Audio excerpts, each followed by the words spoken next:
I'm always ready. All right.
Okay. All right. Shh. Let's get this meeting started. Good afternoon, members of the public, members of the committee, guests far and wide. This is a regular meeting of the Planning and Land Use Management Committee. Let's get going. Mr. Mejia, would you please call the roll to get us started? Yes, Mr. Blumenfield. Present. Ms. Hutt. Absent. Mr. Nassarian. Present. Thanks. Mr. Lee. Present. And Ms. Rahman. Here. That's 4 members, and that's a quorum, sir. Great. And the way we do things in Plum, we're going to start the meeting by taking public comment from folks who have signed up for 3 or more items, folks who basically want to talk on most of the items there. And then we're going to take up our consent items, people who want to speak just on those. And then we're going to move through the remaining agenda items one at a time, listen to the staff presentations, and then take public comment, and then have committee discussion. So if you're here for a particular item, wait until that item is up. That way you can speak right before we discuss the item, and your comments will be more relevant. So that's our process here. And City Clerk, if you would read the rules of public comment into the record. Yes, sir. Appellants and other representatives and applicants and other representatives will be allowed to speak for a total of 3 minutes per side unless otherwise noted by the chair. Members of the public wishing to speak on one agenda item only shall have an opportunity to speak for 1 minute.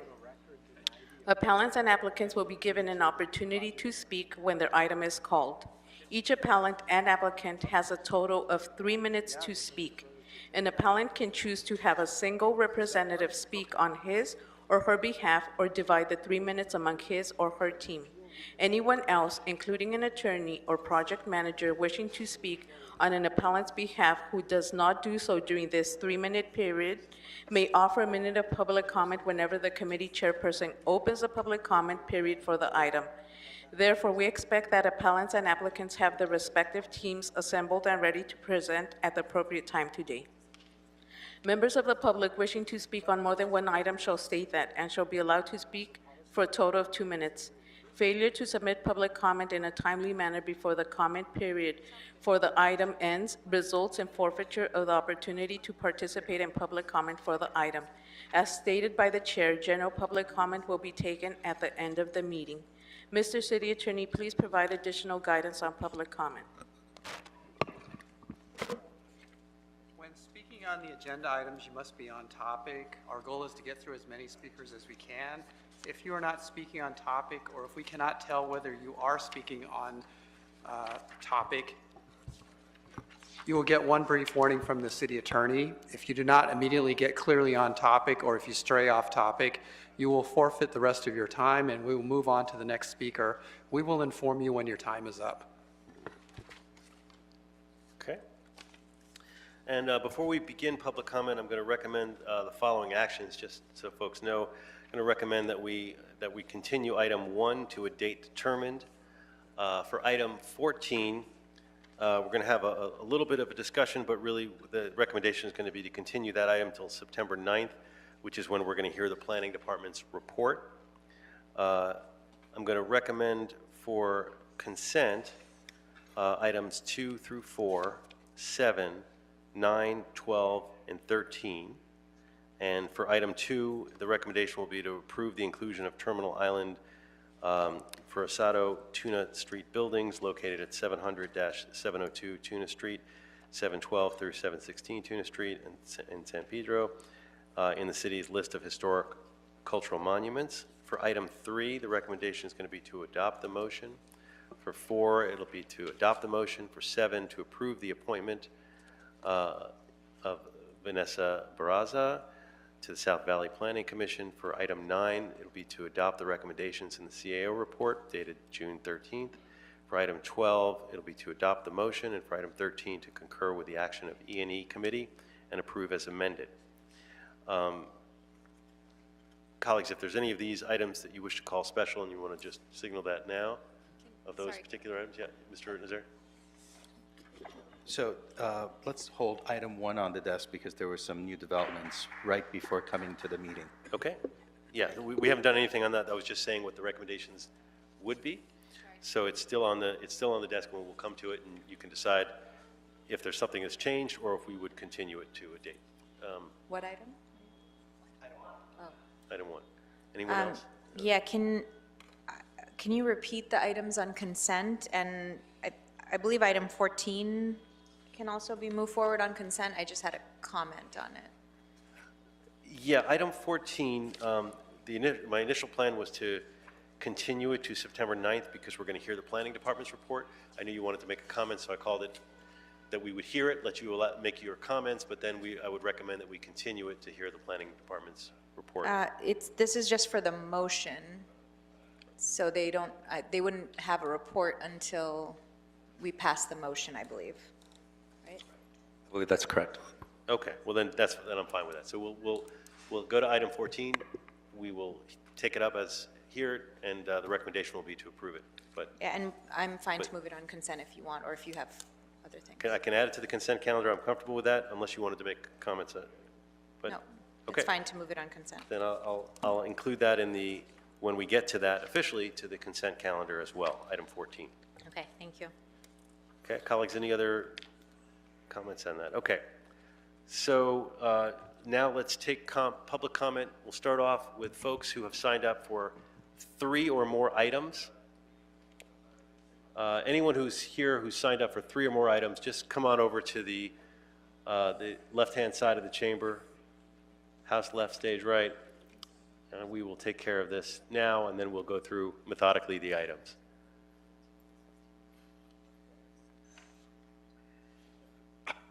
Mr. Herman, you have 2 minutes for the items. General about my public comment is non-agenda? at the end of the meeting, so only items right now. You can speak to general public comment at the end. Okay.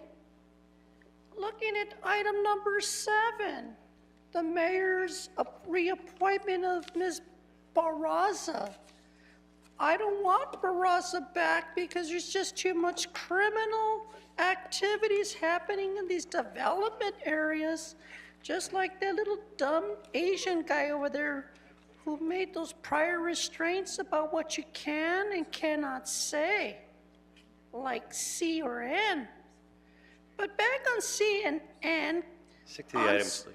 I'm on item 10. Bob, stop interrupting, jackass. Now, dealing with the Quality Act of those 184 fucking residential units, they're not gonna do anything good, Bob, for the public.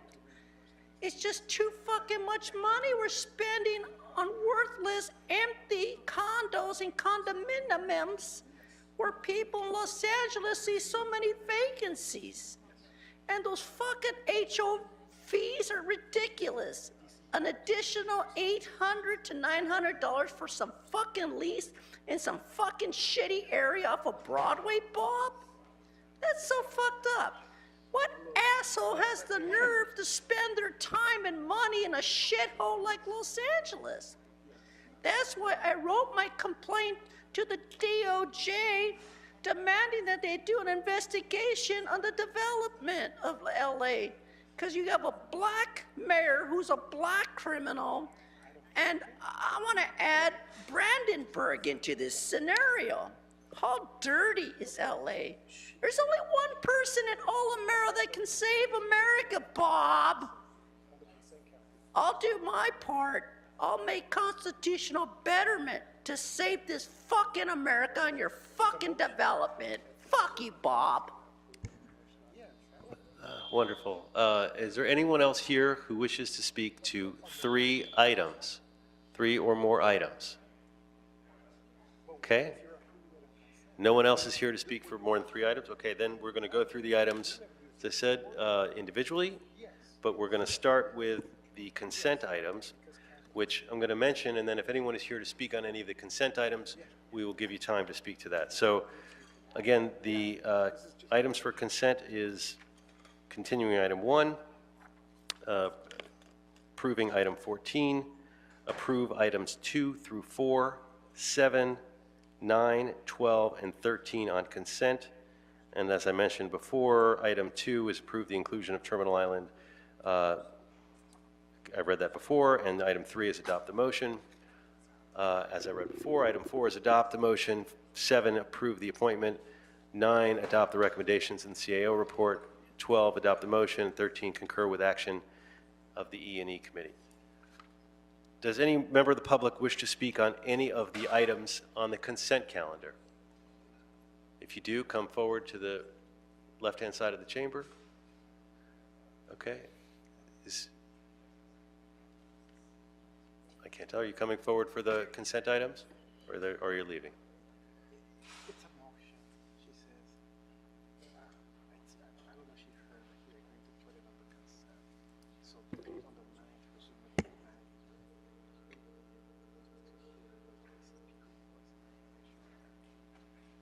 If council has acted.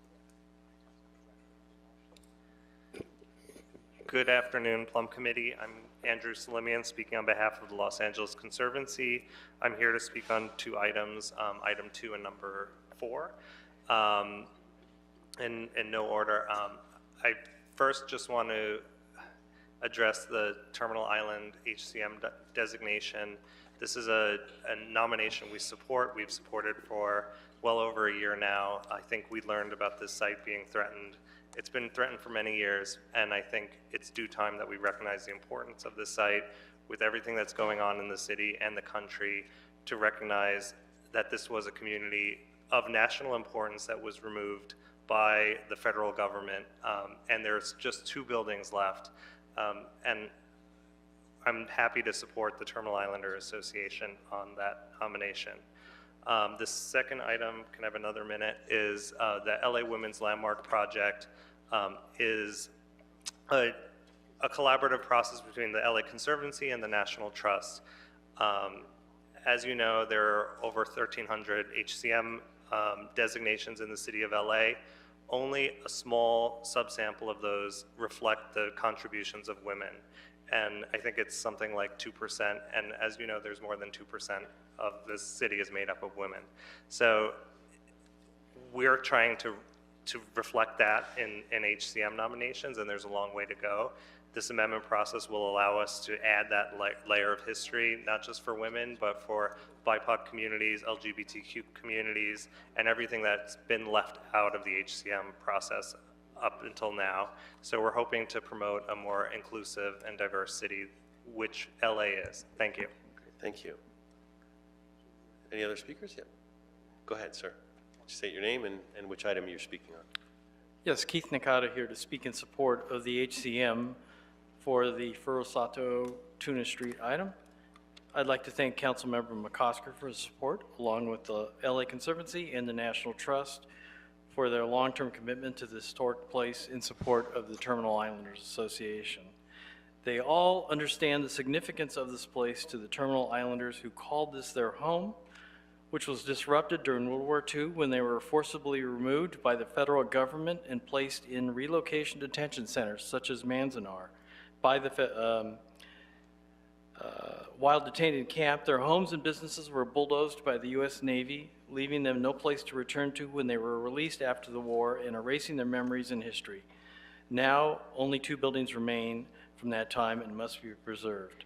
The Japanese Americans who have roots there still have a deep connection to this place and want to preserve the last physical manifestation of what was their thriving community.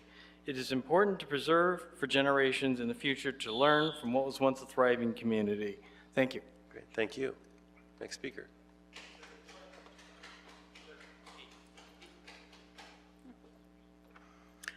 Hello, my name is Christina Morris. I'm with the National Trust for Historic Preservation, and I'm here to speak on items 2 and 4.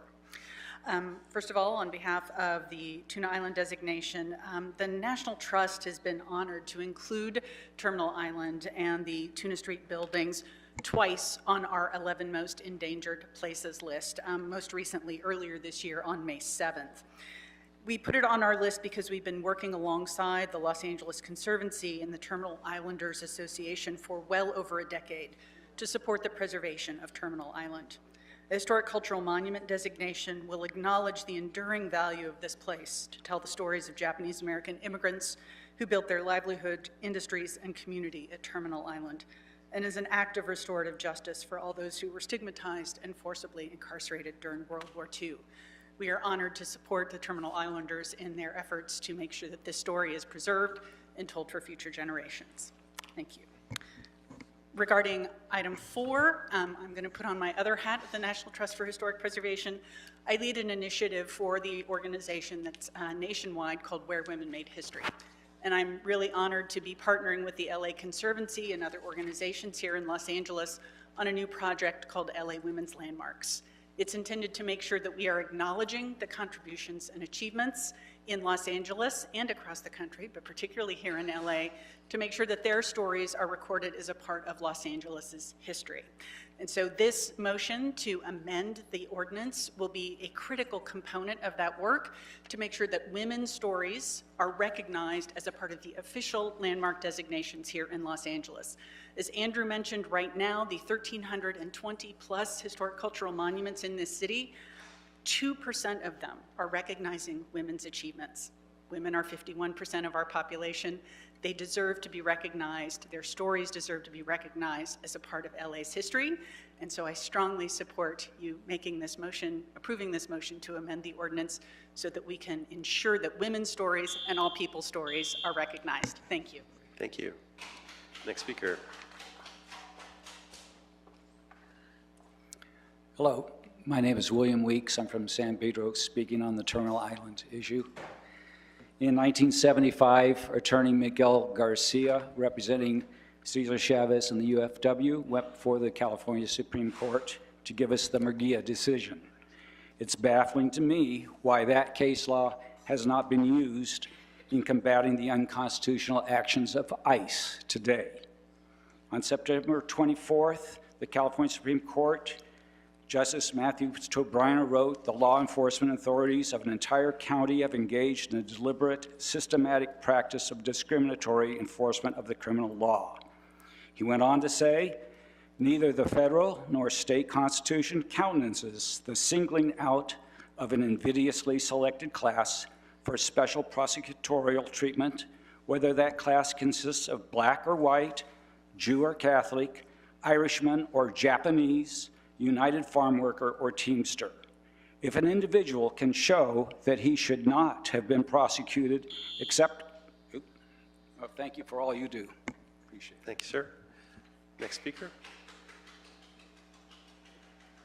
Hello, my name is Alejandro Garcia, and I'm here on behalf of the Terminal Islanders. While working for the United Farm Workers Union, my father, Miguel Garcia, and his co-counsels gave us the landmark Murguia decision, which says that if it is shown someone would not have been prosecuted except for laws being applied in a discriminatory way, the prosecution must collapse on the sands of prejudice.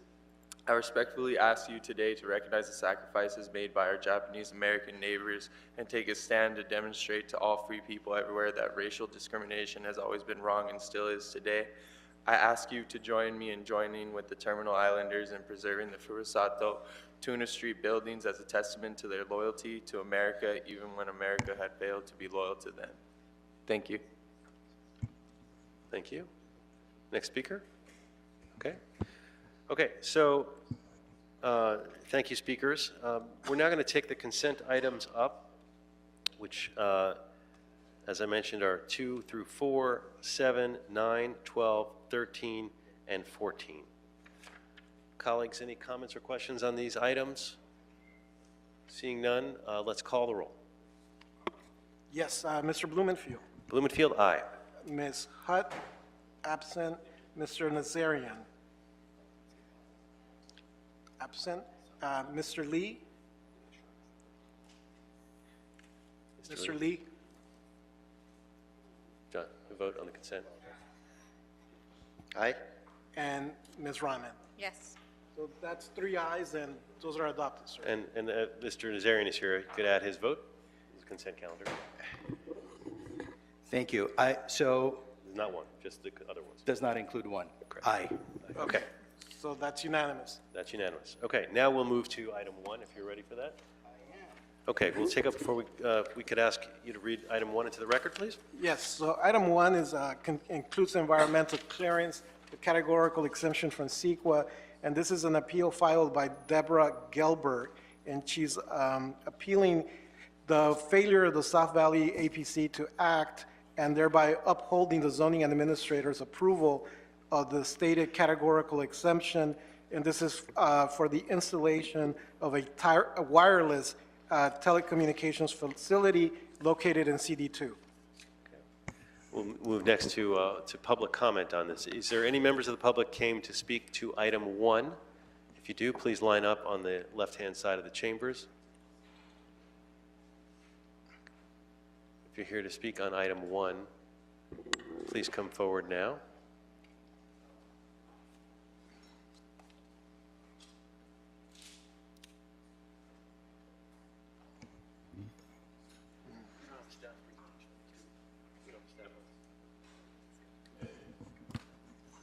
Welcome. You have please state your name and you have 1 minute to speak to this item. Okay, And pull the microphone down for you. thank you. I am the appellant. If and you're the appellant, you can actually get 3 minutes. Okay, thank you. I was told But by, if you could pull the mic down so we can hear you. sure. I was told by Councilman Nazarian's planning deputy that he has an announcement to make. Is that correct? Yeah, Councilman he's Nazarian? going to speak to the, after public comment, he's going to speak to the item. Okay, Although if it's, I can take that, if that's going to impact folks and the way they speak, I can have him speak beforehand. So if you want to sit down for a moment, I'll ask Mr. Nazarian to speak first, and that may make it easier for folks who are here to give comment on this item. So we will come back to you. Yes. If you would sit down, and I will take Mr. Nazarian out of the regular order, and Mr. Nazarian, the floor is yours.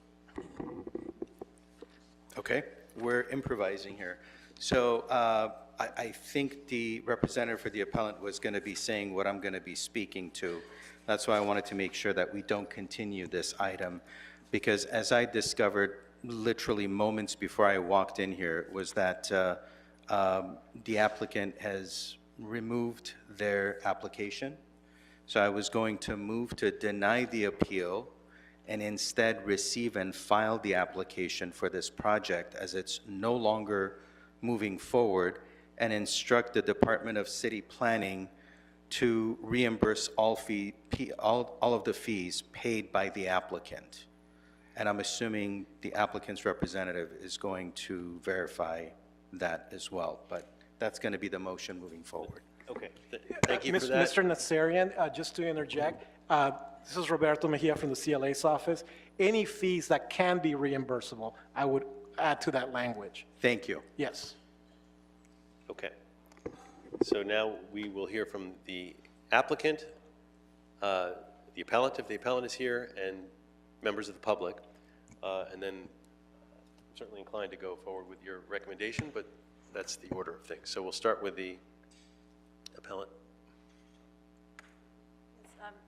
thank you, council members, and thank you, Councilmember Nazarian. We're very happy to hear this positive result of this case. And my understanding is that the motion is to, can you restate the motion again, please? It's to note and file, essentially, and return. I'm sorry? To note and file the item and return the fees. Is that correct? To Yes, note file? And to receive and file the application, and to formally deny the appeal, and to reimburse any fees that can be reimbursable to the project applicant. Okay. Yeah. So it's deny the appeal because the application is being removed. Yes, so for the record, so there's no ambiguity in the future, that appeal is denied. Okay, because there's no application. Correct. Because the application's withdrawn. Okay, so I'm in favor of that. I really appreciate that. We will, I guess, talk about, we do have an attorney, so whether fees involved with his services can be addressed, we'll deal with that later, but for now, at least the fees that I paid to appeal will be reimbursed, right? And then, I would refer to the planning department as to that. I was speaking as to the fees that the project applicant paid for. oh, those are going to be refunded. Anything that can, anything Okay. that can. But again, deference is given to the planning department. Oh, okay, I make thought it that- was, I thought it was my fees, so, okay, understood. Okay, that's fine, we agree to that. That's fine with us. We know that we have been,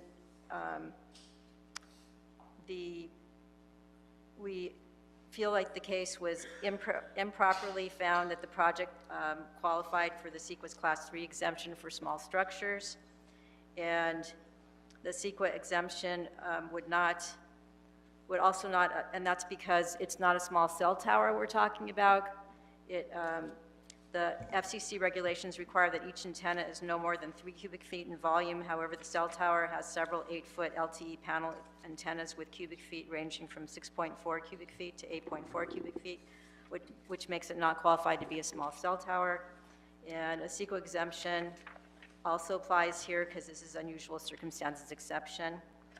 And because the project would be sited within several feet from a row of trees planted specifically for aesthetic mitigation between the adjacent residential dwellings and the subject commercial parcels as required by ordinance number 165108. These trees were uniquely and densely designed to mitigate the residential commercial interface in this particular location. And there is, I'm just reading this into the record because it's really important for people to understand this case. There is substantial evidence to support a fair argument that fire ignition could arise with the cell tower and could ignite the adjacent trees that are only a few feet away. And cell tower fires, due to a variety of reasons, are well documented in Exhibit B of our attorney's comment letter. And the causes of cell tower fires, the potential causes are that there are no conditions of approval requiring periodic annual inspection of the parts of the cell tower, nor are there any FCC or LA City requirements of periodic inspection. And I think that's it, right? Yes, that's your time. Thank you so Okay. much. Thank you very much. I appreciate it. Okay. Next, is there anyone here from the, either applicant would be next? If you're here, you could get 3 minutes. Seeing no one coming forward, is there any member of the public that wishes to speak to this item? Seeing no one coming forward. Obviously, this has been withdrawn at this point, so we have the motion made by Mr. Nazarian. That's before us. Does anyone wish to comment on that motion? I'm going to recommend that we adopt the Nazarian motion that has already been read into the record. Let's call the roll. Mr. Blumenfield. Blumenfield, aye. Ms. Hutt absent. Mr. Nazarian. Aye. Mr. Lee. Aye. Ms. Rahman. Yes. That's 4 ayes, sir. Approved. Okay. That takes us, what's next then? I believe item 5. Item 5. Okay. So That- item 5 includes the categorical exemption from CEQA and the related CEQA findings. This is a report from the planning department and an appeal that has been filed by the project applicant, VA Corner Dining, Inc., which is challenging the imposition of conditions imposed by the zoning administrator, specifically as to the hours of operation, outdoor speakers, and security guard. Okay, and just so folks know the order of things, we'll have the planning department make their presentation. We'll then allow an opportunity for the appellant to present their appeal, the applicant, then the member whose district, Mr. Nazarian, he'll have a moment to comment if he wishes, and then we'll have committee discussion, and then we'll move on that item. So let's start with the planning department. Good afternoon, council members. Iris Wine with the Planning Department. Item number 5 pertains to an appeal to the zoning administrator's determination to impose corrective conditions on the Full House Restaurant located at 11651 West Riverside Drive in the 2nd Council District. On March 24, 2025, the zoning administrator issued a determination and imposed 47 corrective conditions in an effort to mitigate potential land use impacts caused by the operation of the business. The subject business has generated numerous complaints from adjacent residents regarding noise disturbances, crowds, loitering, and service of alcohol and hookah without valid permits. The Los Angeles Police Department provided crime reports over a 10-year period between 2014 and 2024, which included at least 135 calls for service, 24 crime incidents, and 2 arrests. These reports documented crimes related to unlawful alcohol and tobacco served with food, violence with injuries, assault with deadly weapon, theft, battery, noise disturbances, disputes, shots fired, multiple homicides, aggravated assault, and more. According to the calls for service, there were at least 80 incidents related to noise disturbances emanating from the business. More than 50 letters have been submitted from members of the public as well as the Valley Village Neighborhood Council citing disturbances related to excessive noise, late-night parties, private events, building code violations, on-site alcohol consumption, and on-site hookah use. At the preparation of this presentation, the operator has not obtained a valid ABC liquor license or a hookah permit. On April 7, 2025, the business operator filed an appeal in part and requested to modify or eliminate 3 corrective conditions imposed by the zoning administrator. Condition number 8 limits the hours of operation between 10 a.m. to 10 p.m. Monday through Friday and between 9 a.m. to 10:30 p.m. on Saturday and Sunday. After-hours use of the premises other than cleanup and maintenance is not permitted, and all back-of-office activities shall be completed by 11:30 p.m. The appellant stated that requiring the patrons to immediately leave the premises by these hours is highly burdensome and will cause significant damage to the business. Condition number 22 prohibits speakers in the outdoor rear patio for the purpose of playing any background music or recorded music at any time. The appellant is requesting for background music to be permitted in the outdoor patio. Condition number 31A requires for at least 1 private and state licensed security guard on duty from Thursday through Sunday between 8 p.m. and 1/2 hour past the close of business. The appellant stated that this condition is cost prohibitive. These appeal justifications have been transferred to the council file for your consideration. The zoning administrator's action to impose corrective conditions is a result of LAPD crime reports, citizen complaints, and testimony which indicate that activities at the subject location have resulted in impacts to the community at large. These impacts have been associated with the operation of the premises. Staff's recommendation is to deny the appeal and uphold the zoning administrator's determination. This concludes my presentation, and I'm available for any questions you may have, and we also have an LAPD officer present to provide verbal testimony. Thank you. Okay. So, officer, do you want to provide that, or wait for questions? It's up to you. Either or, I can give a brief, it's pretty much going to be the same as what you just heard. I've been the senior lead officer for that area since 18, so I have been a senior lead officer, and by the way, I'm Rob Benavides, I'm one of the senior lead officers for North Hollywood, and I've worked a couple different areas. But I have the perspective of 21 years of being in that area. This location has been ongoing problem since within the last 20 years, 15, 20 years. Going back, I wasn't the senior lead officer for the area at the time, but we did have those issues there, going back to a homicide that we had at that location in 2010, which really created community concern that is still ongoing at this point. Yeah, and I will say this, since the conditions have been imposed, it has abated a lot of the community complaints that were occurring the last couple of years. So again, the majority of these complaints, you heard from Ms. Juan. I have the same testimony as what she's saying, but I do get the calls from the community about their concern for noise and traffic and the potential to escalate into more violent activity.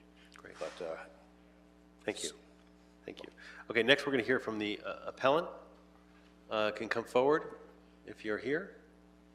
And then the applicant can get on deck. And then we'll hear from the public. Mr. Blumenfield, the appellant is also the applicant. Okay.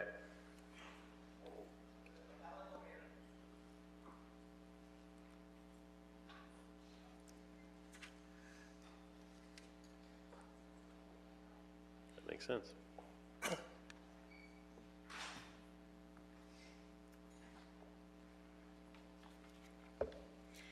Good afternoon, Chair Blumenfeld and honorable council members. Thank you for your time. My name is Alicia Bartley, and I represent the applicant, or the appellant, the restaurant owner. As you well know, restaurants remain one of the most highly regulated businesses in the city, and they operate on razor-thin margins. The zoning administrator's conditions in this case has conditioned the restaurant's operation such that it is financially not viable to operate. As evidenced by the staff report itself, the vast majority of calls for service at this site occurred through and prior to 2022. This restaurant owner took control of operation of the site in 2021, and since that time has worked very, very hard to be a good neighbor. The restaurant owner actually lives right around the corner from the restaurant. His children go to school at Colfax Elementary School, and they strive to be a good member of their community and have done their best to integrate themselves and address previous concerns. We can't change the past. Nobody can deny that there were problems at this site for many, many years. 2010, I believe, was the most significant incident. But this operator was not in control of the restaurant at the time, had no idea about this site at the time, and moved into a situation, unfortunately, that the neighborhood has not forgotten. And we believe that it's time to move on and let this restaurant operator demonstrate that he is committed to being a good neighbor and committed to running a thriving small business in this neighborhood. As the senior lead officer noted, there have not been any complaints, or at least my understanding is there have not been any complaints at the restaurant since the ZA hearing. And we believe that the majority of the restaurants, residents and business owners in this immediate vicinity of the restaurant support the continued operation of the restaurant. So we respectfully request that this appeal be granted to allow this small business to continue serving the neighborhood. Or alternatively, we respectfully request that this item be continued to allow the restaurant operator additional time to work with the council office and with the very interested stakeholders in coming up with a solution that will allow this restaurant to remain a thriving member of this community as they so desire. Thank you for your time. Great, thank you. Okay, next we'll move to public comment. If anybody's here to speak on this item, please line up on the left side of the chamber, and we'll get 1 minute per person. So come on forward, state your name and the name you're here under, and then we'll hear your testimony. Go ahead. Hi, I'm here to speak on behalf of Vasil Oganessian, the owner of Full House. Language barrier, so I'm going to read something that he wrote. My name is Vasil Oganessian. I've owned Full House restaurants since 2019. I look over this business with the goal of creating a welcoming space where families can gather, enjoy authentic Armenian cuisine, and feel part of the community. Like many small businesses, we faced significant challenges during the COVID pandemic, and during that time, there were one incident where I misjudged allowing a licensed hookah catering company to host for one night, and a saxophone player and a dancer came to perform for about an hour. They all approached us with the proof of insurance and licensing and offered their services for a single night. I agreed because I believe it was permitted for that one-time event. However, once I was informed that hookah service was not allowed, I immediately discontinued it, and it has not been allowed since. Again, this was during COVID when I and many other restaurants were struggling. It was a compassionate attempt to help each other out and not bad intentions. Upon learning, I stopped immediately. I continue to hear that this establishment is conducting criminal activities. That is not only untrue, it is disheartening. I came to this country as an immigrant, invested all my savings. Finish your thought, and that's your time. Okay. Okay. All right. Thank you. Okay. Next speaker. Next speaker.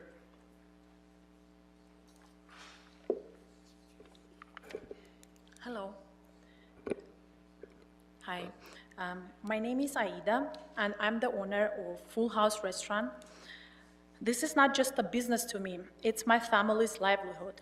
I'm a mother and wife, and I help my husband run this establishment every day. We have poured our savings, our time, and our hearts into creating a safe, welcoming place for our community. We have faced a barrage of false claims, allegation of gunshots, criminal activity, and more than 50 noise complaints, none of which are true. I have even heard accusation of us being part of Armenian mafia.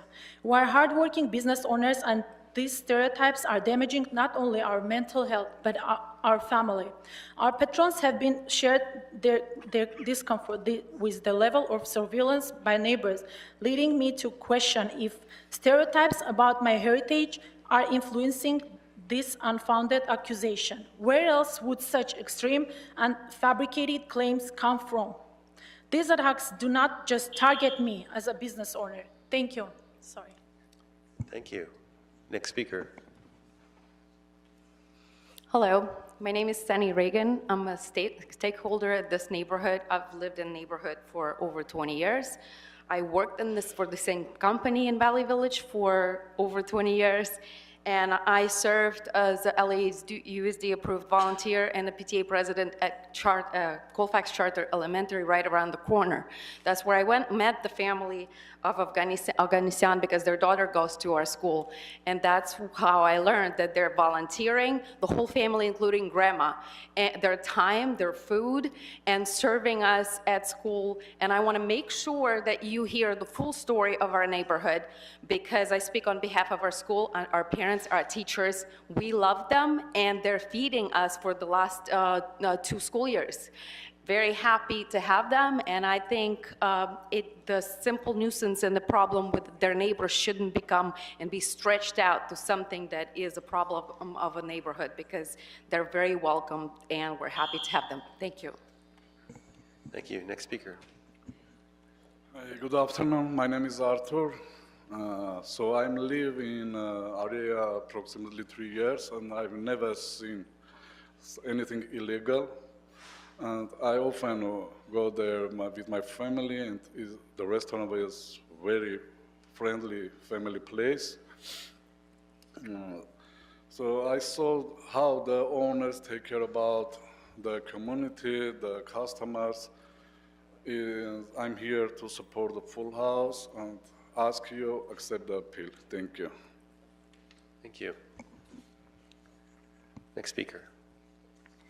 Hi, I'm Asna Suleimanian. I'm a resident of the district. Full House is down the street from me, and I've visited the restaurant many times. I'm here in support of the appeal. During the pandemic, both the state and the city of Los Angeles recognized how vital outdoor dining was for small businesses.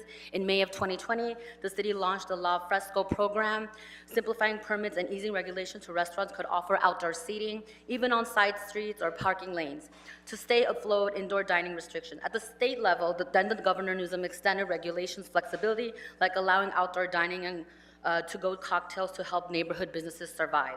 So when I hear claims of criminal activity on unfair scrutiny, especially ones that echo stereotypes about immigrant-run businesses, I have to speak up. Let me be clear, the owners are not at fault. This is a family-run restaurant. They were doing their best under incredibly challenging circumstances. From 2020 to 2022, our neighborhood endured multiple burglaries and a spike in crime. Our own buildings were broken into several times. What happened to them was part of a broader wave, yet they're being singled out unfairly. Thank you. Thank you. Next speaker.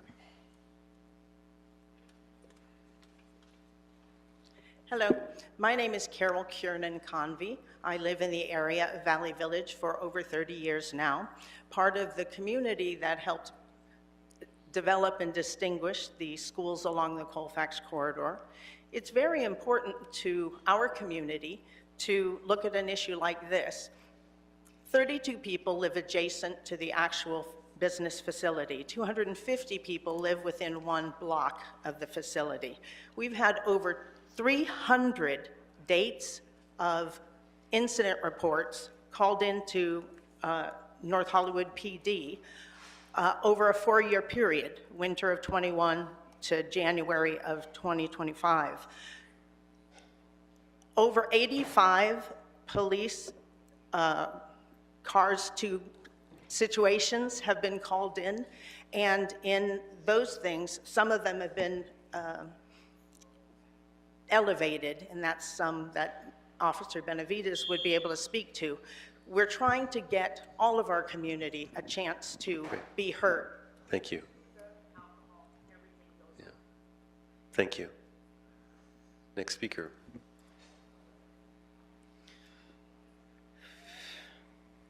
Hello, Your Honor. Good morning, good afternoon. My name is Armin Oganesian.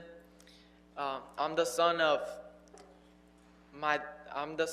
the owner of Full House Restaurant. I'm here to represent for them. If you know my dad as well as me, I could tell you that he's one of the most kindest and most respectful person you'll ever see or talk to. Throughout all these years, they've been trying their best to run this business and this company at its best. And so on, we've been getting so many hate and complaints that it's just stopped our restaurant from running and having a stable family and mentally stable family because of everything that's been going on lately. Thank you for your time. Great, thank you. Next speaker. Hello, Your Honor. I would like to say that this is a wonderful restaurant. It is very good and welcoming atmosphere and very friendly. My family and I have 3 kids, often spend the time there. The atmosphere always pleasant, not only in the evening, but also during the day. We always feel comfortable and happy there. Thank you very much. Thank you. Okay, I believe that there are no more speakers and nobody else is here to speak on this item. Okay, so next we'll move to committee discussion, starting with Councilmember Nazarian. Thank you, Mr. Chair, and thank you to City Planning as well as to Senior Lead Officer Benavides for being here. And I do want to say also thank you to all the community members, whether for or against this issue, for being here and to voice your concerns. I've heard from many folks that are also not here today, and I want to keep my comments brief, so I've written out a statement that I'd like to offer. But I want to start out by saying that I emphatically recommend the denial of this appeal and to uphold the ZA's administration. Full House Restaurant has been operating for well over a decade in Council District 2, and for years the community has endured disturbances involving noise, alcohol, tobacco smoke, and unauthorized construction. These concerns must be respected and addressed meaningfully, not waived for convenience. I respectfully urge the committee to sustain the ZA's determination in full in the interest of preserving the safety of the community. To remind people of the background on this business, the business has been prosecuted for these exact nuisances: illegal construction, noise issues, use of hookah with food and unlicensed alcohol, and even then, it didn't stop the nuisances affecting neighbors. The conditions imposed by the ZA are the only way to get this owner to change the conduct of the business. Many statements were made, and I don't want to respond to each one of them, but let me just leave it at this. I authored the legislation to make the alfresco dining or the outdoor dining permanent. So I want to see a vibrant city and an active city and a city that also supports its small businesses. But in return, the small businesses need to also respect the needs of their immediate environments. So I respectfully ask for the denial of this appeal. Thank you. Colleagues, are there any additional comments or questions?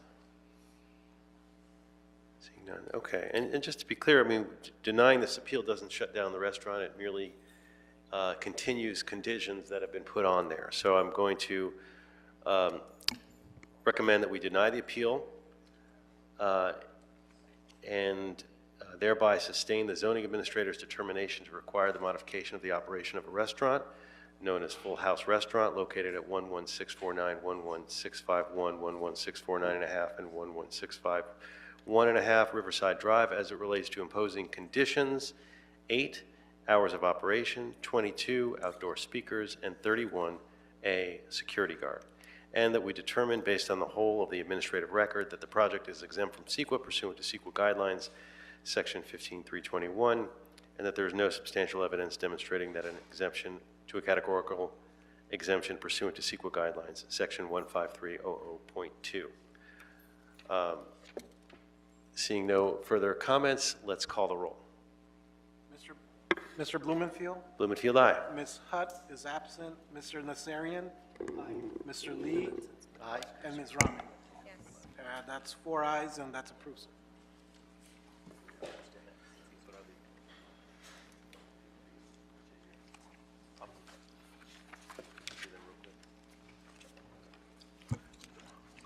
Okay, I see Mr. Cosper's here, but we're going to take up the appointments real quick, and then we'll jump to 11. So the next, that was 5. Next is the appointment of Brian Rosenstein to City Planning Commission. You're here? You've been waiting, so please give us a very brief statement of why you're interested and what you hope to do. Thank you. Honorable Chair and council members, I'm honored to be here in front of you today. I was born and raised here, and today my wife and I live in Mar Vista with our 2 children, 3 cats, and a dog. Move the microphone closer to your mouth so everyone can hear you. Sure. So I'm honored to be here in front of you today. I was born and raised here, and today my wife and I live in Mar Vista with our 2 children, 3 cats, and a dog. Professionally, I have worked in various aspects of the real estate industry for 25 years, including brokerage, development, investment, and management. I've also been active in many local organizations, having served on the board of the Los Angeles LGBT Center, and currently as a trustee of the Archer School for Girls, and on the advisory board for the Venice Family Clinic. I also previously served as a traffic and parking commissioner and a planning commissioner for the city of Beverly Hills. When I previously served as a planning commissioner, I worked on the general plan, specific plans, the housing element, zone changes, complicated projects, appeals, and ordinances. I've always believed in fair and equitable development. When considering a project or application, I work diligently to study and understand the facts, listen to both the applicants and the community, and worked hand in hand with my colleagues and staff to address their needs and concerns. Today, I believe a pro-housing and pro-affordable housing approach to planning is important to meet the current and long-term needs of our city, while at the same time being business-friendly to help strengthen our city's economic base. I love our great city and want to see it continue to flourish. To be able to serve our city and have even a small hand in advancing that goal would be a tremendous honor.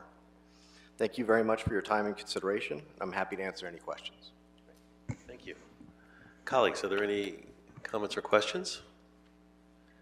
I'll just say thank you for your willingness to serve and your impressive background, and I'm going to recommend that we move your approval to the full City Council, your nomination, and wish you Godspeed on that. So with that, let's call the roll.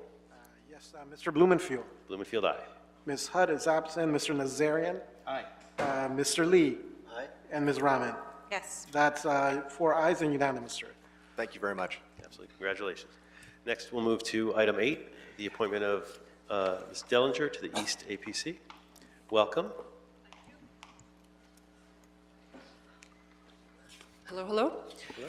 So my name is Mariana Dellinger. I was born and raised in Denmark in near poverty to blue-collar parents. I was the first one to attend university.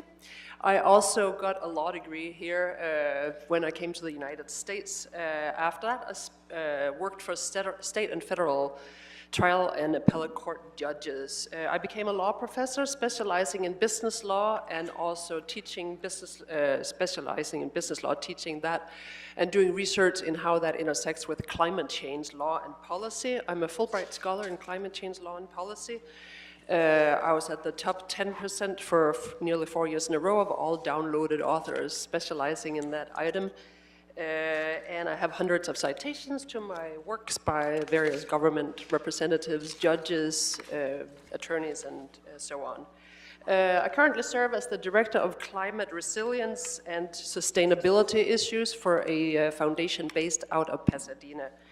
I also serve happily as a judge pro tem, so temporary judge for the Superior Court of California in Los Angeles and Riverside counties, and I have volunteered doing so for more than 2,000 hours. I help serve new incoming judges. I live in Eagle Rock with my husband David, who drove me down here today, and privately we love the area. Of course, I hope to contribute to the city in general and our areas with my legal and policy knowledge and also my international savvy. I think I represent that well, as Los Angeles is a very diverse city. Great. Colleagues, any questions?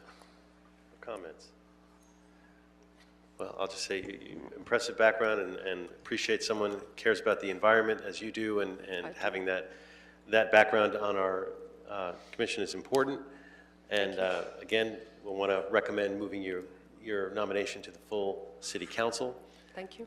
And with that, let's call the roll. Yes, Mr. Blumenfield. Blumenfield, aye. Ms. Hutt is absent. Mr. Nazarian. Aye. Mr. Lee. Aye. And Ms. Rahman. Yes. That's 4 ayes and approved, sir. Congratulations. Absolutely. Okay, chronologically 10 is next, but we're going to jump to 11 and we'll come back to 10. So let's do that. Yes, so. Oh, well, actually, I didn't ask if there's any member of the public who wanted to speak on the commission appointments. I want to make sure that we have given an opportunity. So is anyone that was here to speak on the commission appointments? Let the record reflect nobody is here to speak on those appointments. Okay, now we can move to item 11. Yes, so item 11 has the option to consider and veto and remand the matter, or 2, to hear the appeal of the action, the underlying action of the City Planning Commission. The case is located in CD 15, and it is basically appealing the action of the Department of Building and Safety that it did not err or abuse its discretion, and this has to do in conjunction with the approval of a vehicle park as a public benefit project, again as stated in CD 15. The matter is here before as a 245 motion introduced by Mr. McCosker. Okay, and we'll start, of course, with the Planning Department. Good afternoon, Honorable Council Member and the Planning Committee Member.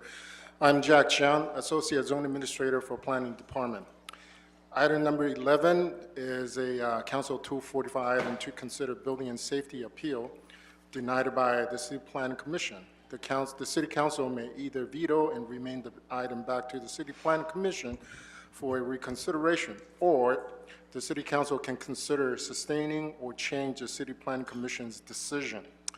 The owner of the property located at 23416 South President's Avenue in the Harbor City community has applied a use of land permit from the Building Department for a new 46-space RV park on an R1 zone property. The project is complying with the required performance standard pursuant to Code Section 14.00A7 as a public benefit project without a need for a conditional use permit. The chronology of RV park regulation in the zoning code is that in 1986, city established the definition and the conditional use process for the RV park use. The 1986 RV park definition referenced the conditional use process. Then in year 2000, the city removed the RV park use from the code section 1224 pertaining to conditional use, and then moved the RV park use to code section 14.00, which regulates the public benefit projects. Since year 2000, the zoning code permits a ministerial approval for RV park use as public benefit projects in residential zones if the project comply with all 12 performance standards. A non-compliant project could be approved through an alternative compliance process. However, the city never updated the 1986 RV park definition that referenced the conditional use process. Then in year 2024, city updated the public benefit project article by the process and procedure ordinance. Therefore, the non-complying public benefit projects are now subject to the conditional use process in lieu of the alternative compliance process. For the proposed project, LADBS initially issued the subject RV park use of the land permit number 23020-10,000-02232 on March 22nd, 2024. However, LADBS then closed the permit on June 28th, 2024. The property owner subsequently applied for a supplemental use of land permit number 24026-10,000-00086 for the same RV park project on July 9th, 2024. LADBS has not issued the supplemental permit as well. The nearby residents are opposed to this RV park project and appeal the supplemental permit to LADBS Board of Commissioner and subsequently to the Director of Planning and finally to the City Planning Commission. The appeal were denied at all levels. The justification for the appeal cited by the appellant were, first, the RV park does not qualify as a public benefit project because it is a for-profit and it does not benefit the public. And secondly, the subject RV park does not comply with all 12 performance standards. Therefore, conditional use is required to pursue to the RV park definition in the code. And lastly, the California Health and Safety Code requires a conditional use permit for special occupancy park, which includes RV park. The Director of Planning and the City Planning Commission both determined that the appeal was denied based on that the Department of Building Safety did not err or abuse its discretion in preparing and to issue the use of land permit for the RV park. The proposed RV park is compliant with the public benefit project performance standards without requiring a conditional use permit. Secondly, the RV park use is one of the enumerated use in the public benefit section of the code. Section 14.00, public benefit, is not defined as for-profit versus non-profit uses. For-profit uses are not disqualified. Third, the RV park use is not one of the enumerated use in the conditional use section. A conditional use for RV park is only required if the project does not comply with all 12 performance standards. Fourth, the project's plan shows compliance with all 12 performance standards. The supplemental permit has not yet been issued at this time. If LADBS issues a permit, the project must comply with the performance standards in the code. Otherwise, it's an enforcement issue. And fifth, the term conditional use in the 1986 RV park definition in the code is likely a leftover from the year 2000 code change. Nevertheless, a definition does not dictate the process. And lastly, the California Health and Safety Code provides its own conditional use for RV park embedded in the special occupancy parks, but it does not compel the City of Los Angeles to issue a conditional use permit for the RV parks. In closing, again, the City Council may either veto and remand the item back to the City Planning Commission for a reconsideration, or the City Council can consider sustaining or change the City Planning's decision. Thank you. Okay, thank you. Next, if we have someone from the appellant or the applicant, if you're here from, we take you next typically for 3 minutes. Is there anyone coming forward from the appellant or the applicant? If not, okay, nobody's coming forward. So then next we're going to hear from the public. Members of the public who wish to speak to this item, please feel free to line up, and you get 1 minute each. After that, we'll hear from Mr. McCosker, and then we will commence committee discussion with the department.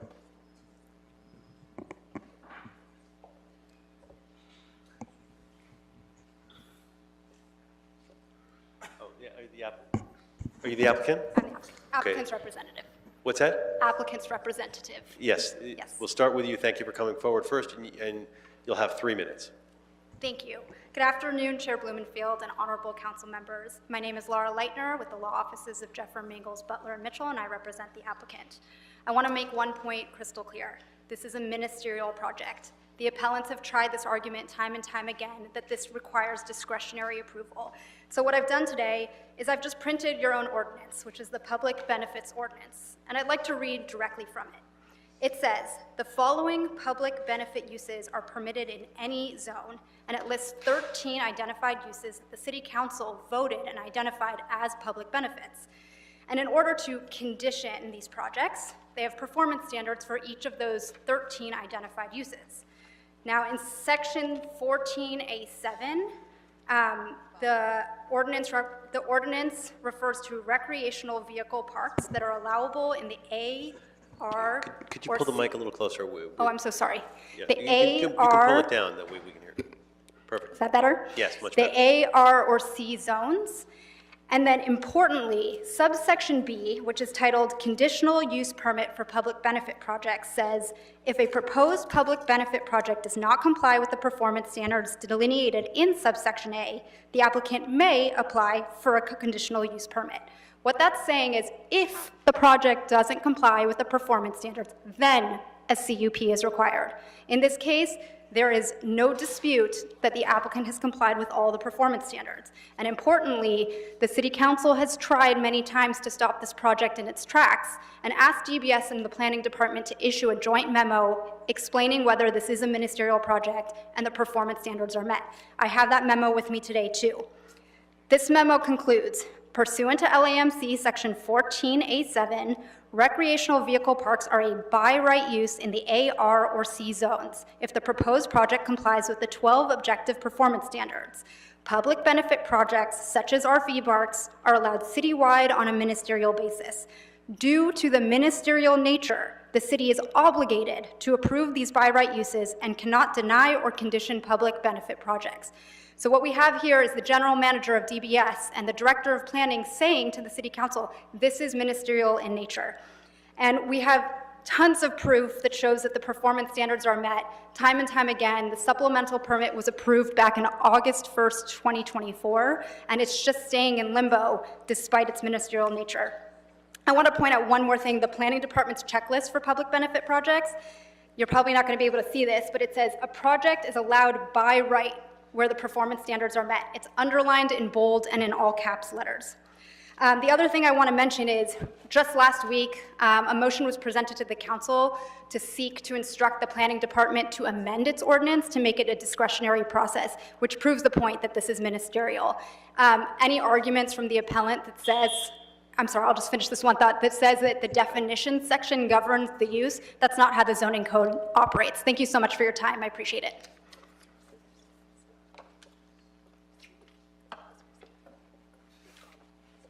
Good afternoon. My name's Nicole Paulson. One second, I'm just Oh, informed sorry. that the appellant is here as well.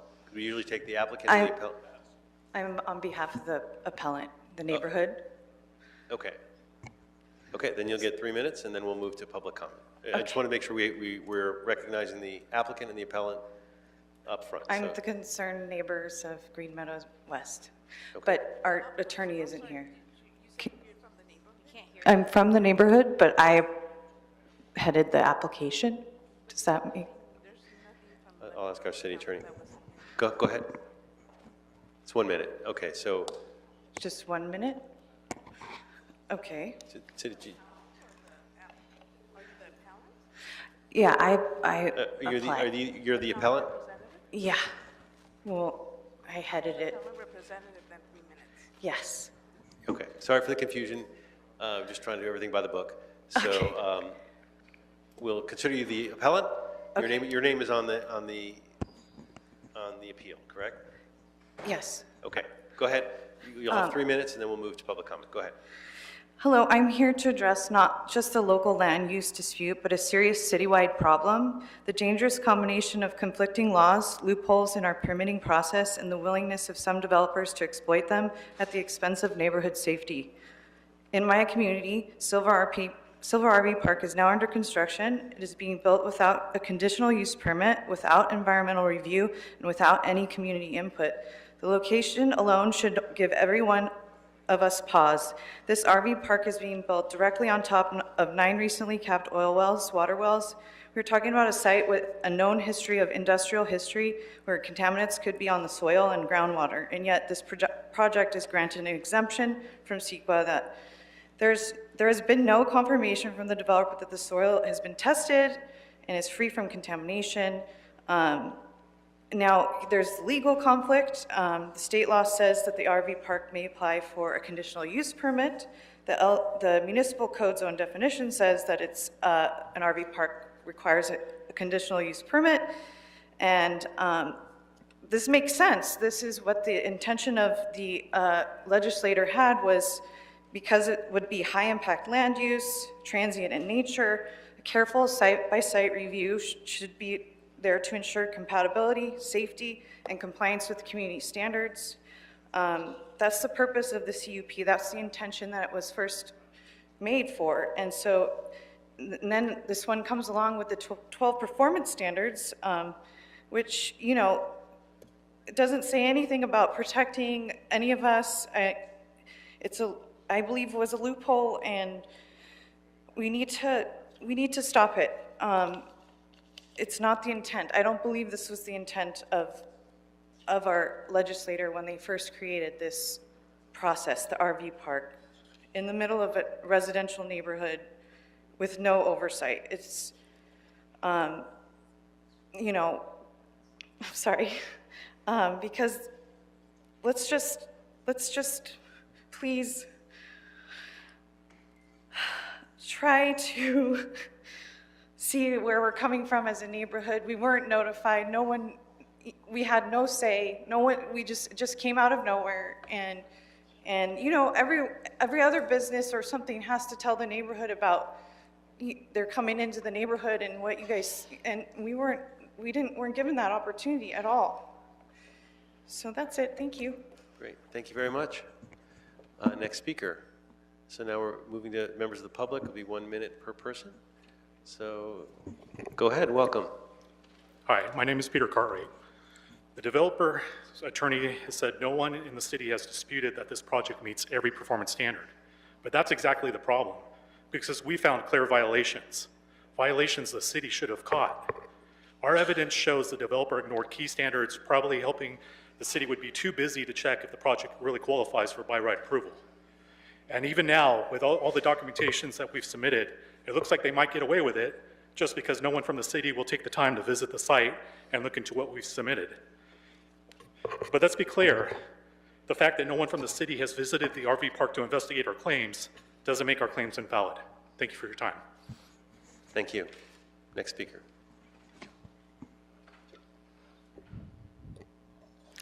My name is Crystal Cooper. In April, the developer was told his plans violated the public benefit performance standards and had to be revised. Yet by June 27th, in a televised news interview, the developer himself stated the park was 97% complete, with concrete poured and pedestals anchored, all built from the very plans planning had already rejected. Then in July, he submitted revised plans, but by then, the site was already finished. This was not a fix, it was a paper exercise. When a developer resubmits plans after the site has already been built using plans known to be in violation, how is this not fraud?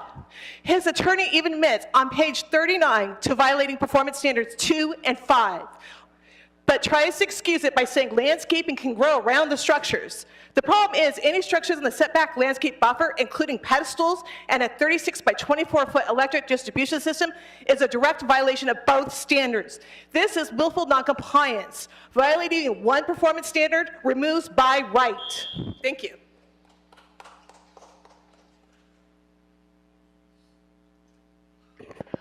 Good afternoon. My name is Daniel Strand, and I've been living in Green Meadows for over 30 years. I'm here because our community is facing a serious problem with this development. The developer comes with claims that the project fully complies with city approvals, but that's not true.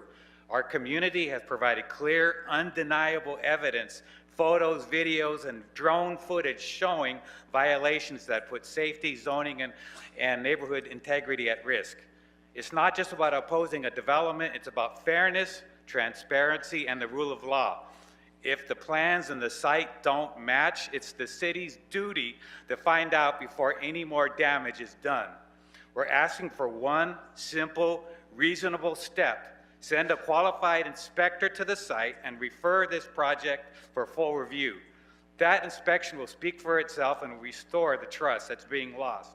Please stand with the community you represent. Protect our neighborhood by ensuring that this project follows the law. If the city won't enforce its own rules, the rules mean nothing. Please show our community that the law still matters. Thank you.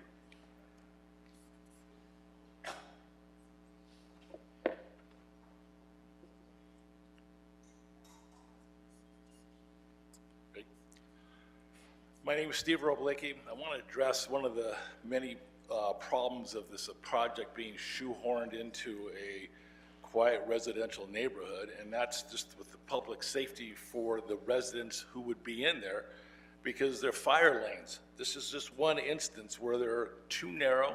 Emergency vehicles would be unable to get inside there to have any impact on any sort of emergency, and or if people need to leave there because of the train track right there and there's a spill or what have you, people will be trapped in there because it's not enough of a two-way access there. I urge this to be not approved and go back to the plum for future review. Thank you.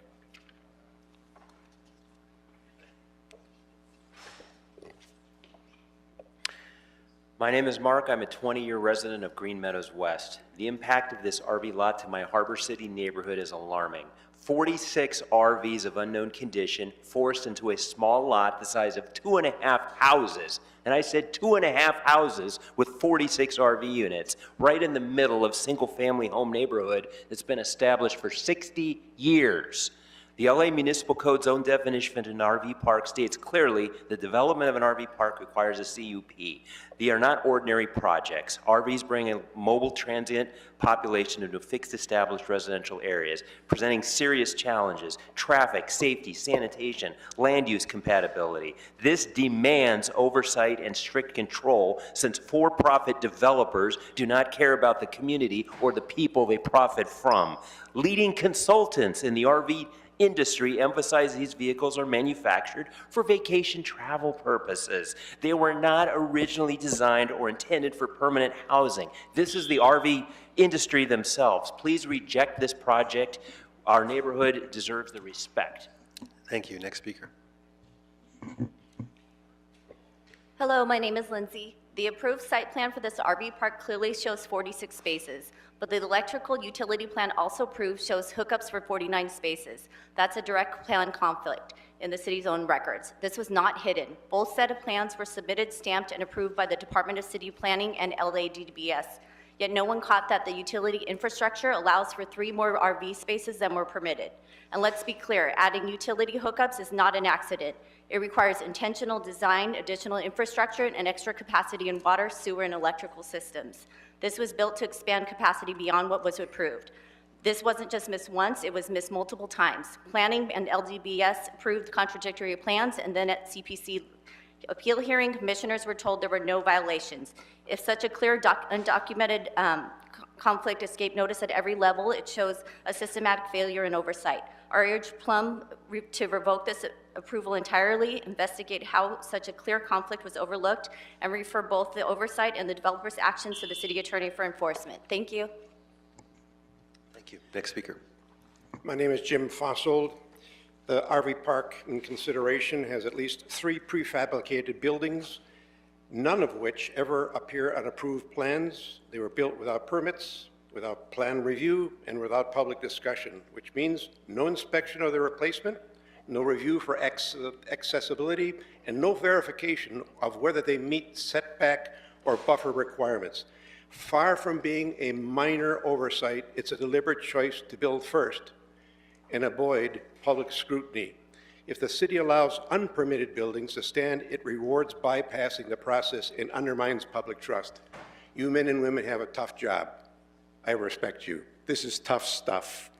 I would recommend that you revoke this approval and refer these unpermitted structures to the City Council attorney for enforcement. Thank you once again for your consideration.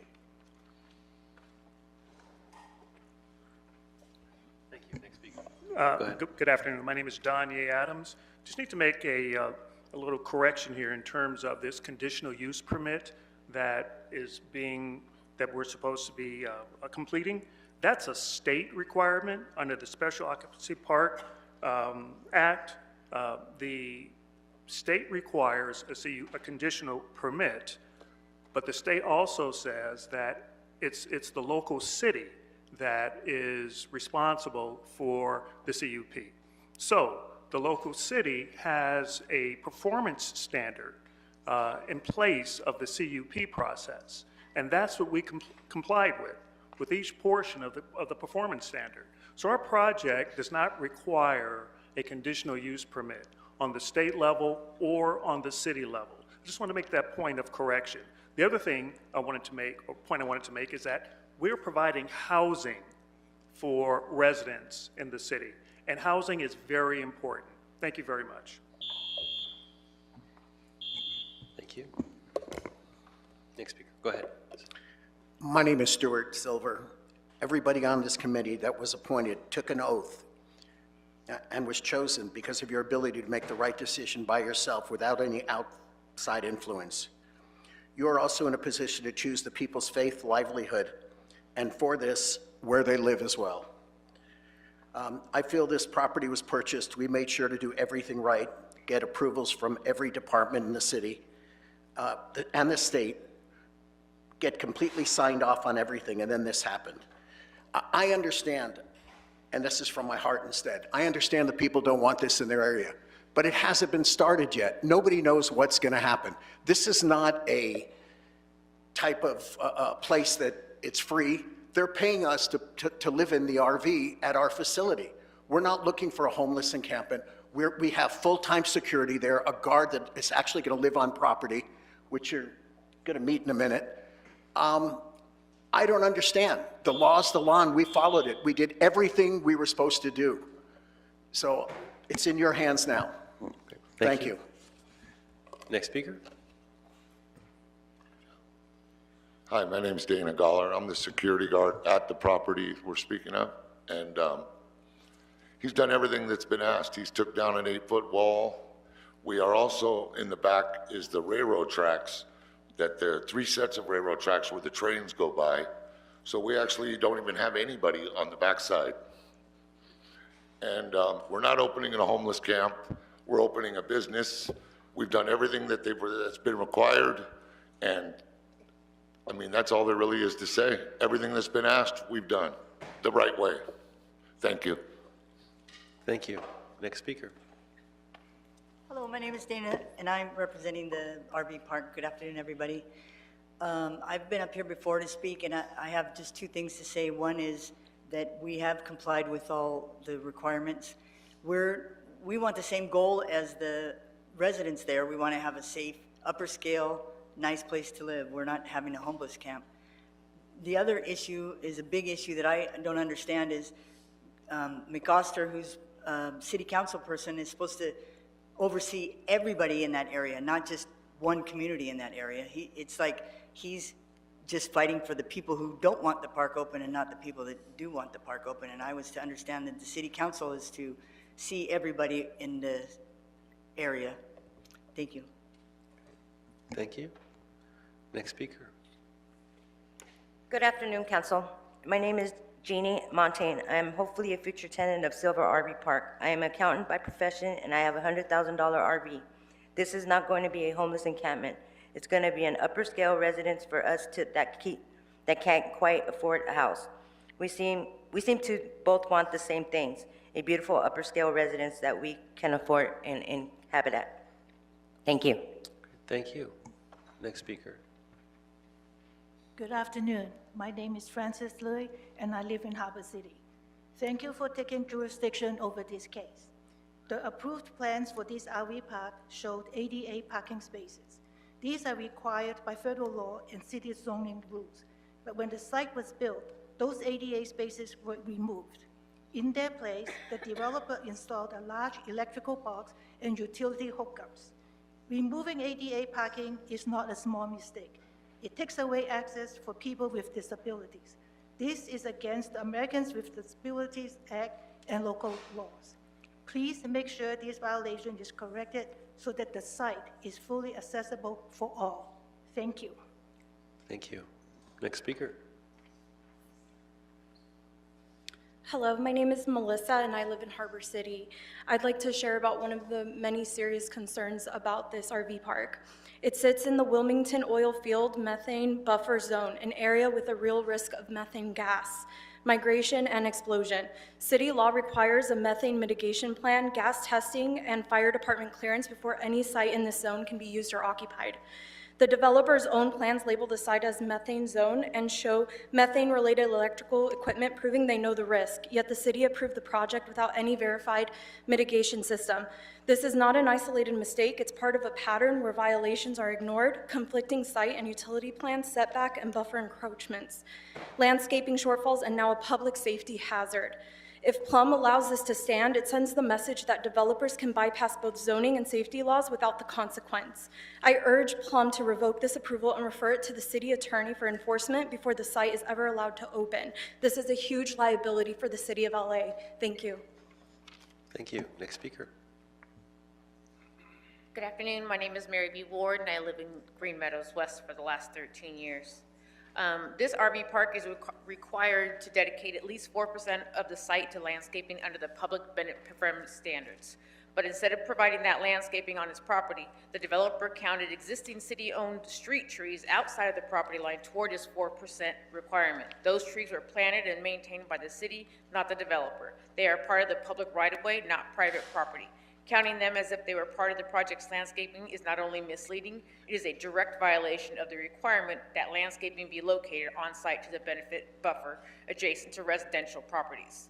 This is not technically landscaping, or this is not a technicality. Landscaping is a core performance standard meant to soften the impact of the development, protect neighbors, and improve the project's appearance. Using city trees shift that burden onto taxpayers and allows the developer to sidestep this legal obligation. This is another example of how his project's approval is built on non-compliance. I urge Plum to revoke this approval, enforce the requirement of the 4% landscaping. Thank you. Thank you. Next speaker.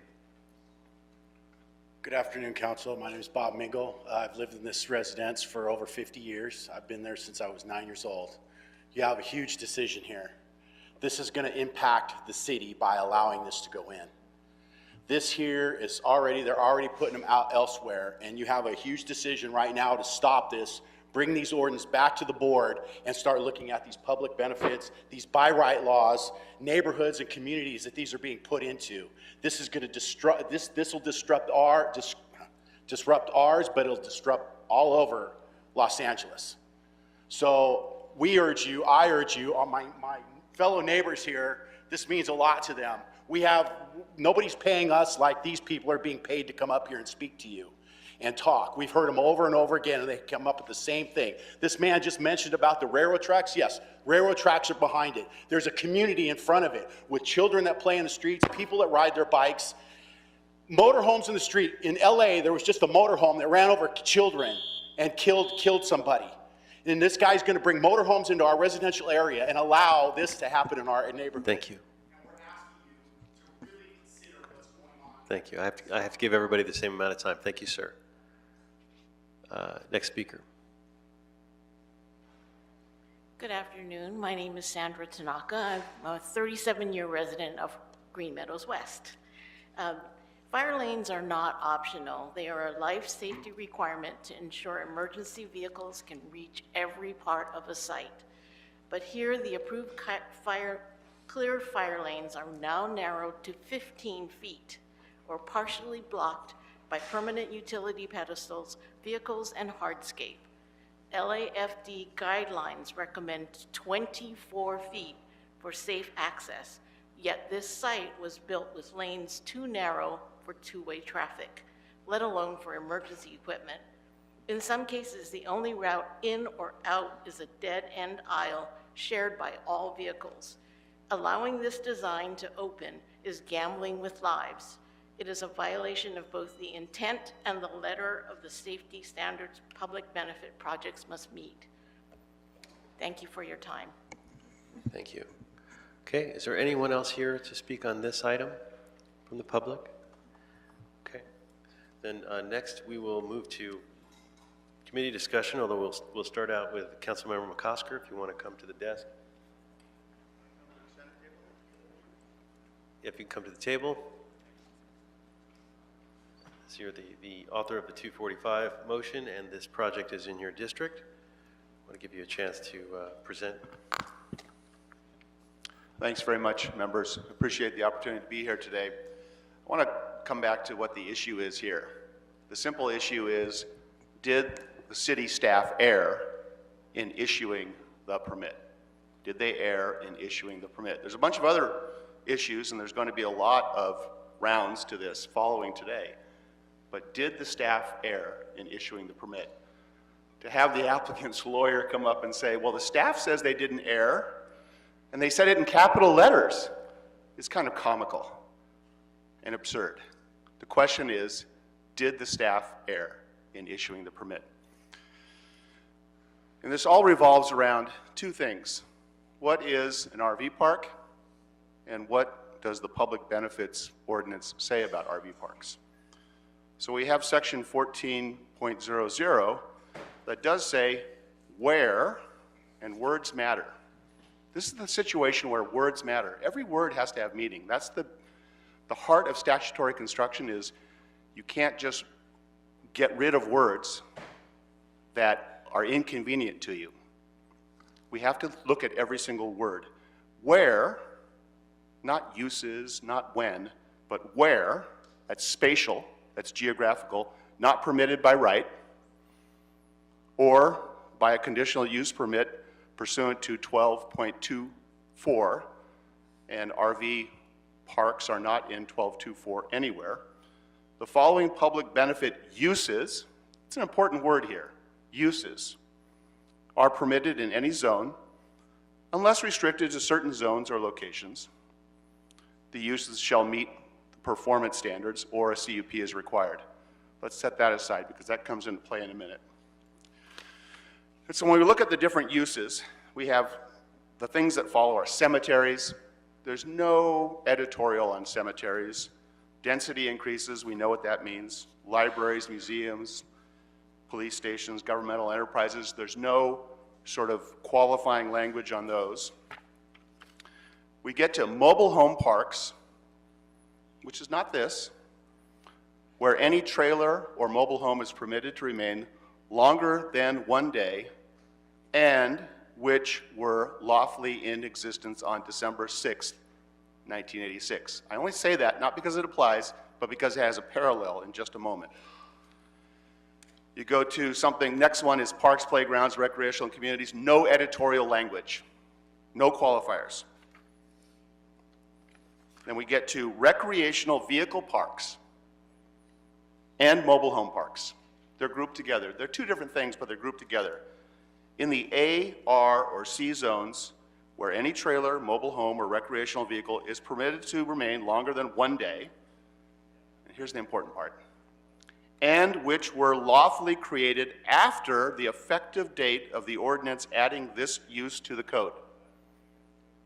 By the way, as just a little editorial, when you look at the checklist that the staff puts out, it excludes that language, as if it doesn't exist. There's another thing that the checklist excludes. So recreational vehicle parks are allowed in the A, R, and C zones. That helps me with the qualifying language of where. So that tells me where not permitted by right. That they are this thing that are 1 day, you know, somewhere between 1 day and infinity.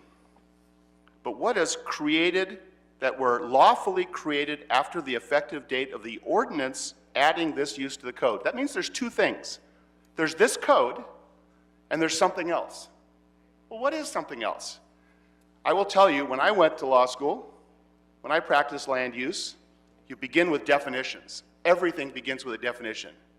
You can't get away from the definitions. What is the definition of a recreational vehicle park? It's any lot or portion of a lot permitted by conditional use. any lot or a portion of a lot permitted by conditional use to provide rental of blah, blah, blah. Its very essence, the use itself is something that's permitted by conditional use, permit. And we can hear all day staff saying, oh, well, we did this in 87, we did this in 24, we did this in 25, and we made a mistake. That doesn't fly. It's our language. It's our language. We have to give meaning to the words. An RV park is something that is permitted by a conditional use. The public benefits rules say you're permitted anywhere unless it's restricted, and it applies to 5, 6, 7, 8, or 9 things. One of those 9 things is an RV park, and it says lawfully permitted as of the day, and at some point after the adoption of this ordinance. Those words have to have meaning. It's very convenient for council, and you can get a lawyer to say anything for a fee. It's very convenient for council to say 14.00 says it's permitted. You got to read all the words. And we are the government. We're the good guys. We should act like it.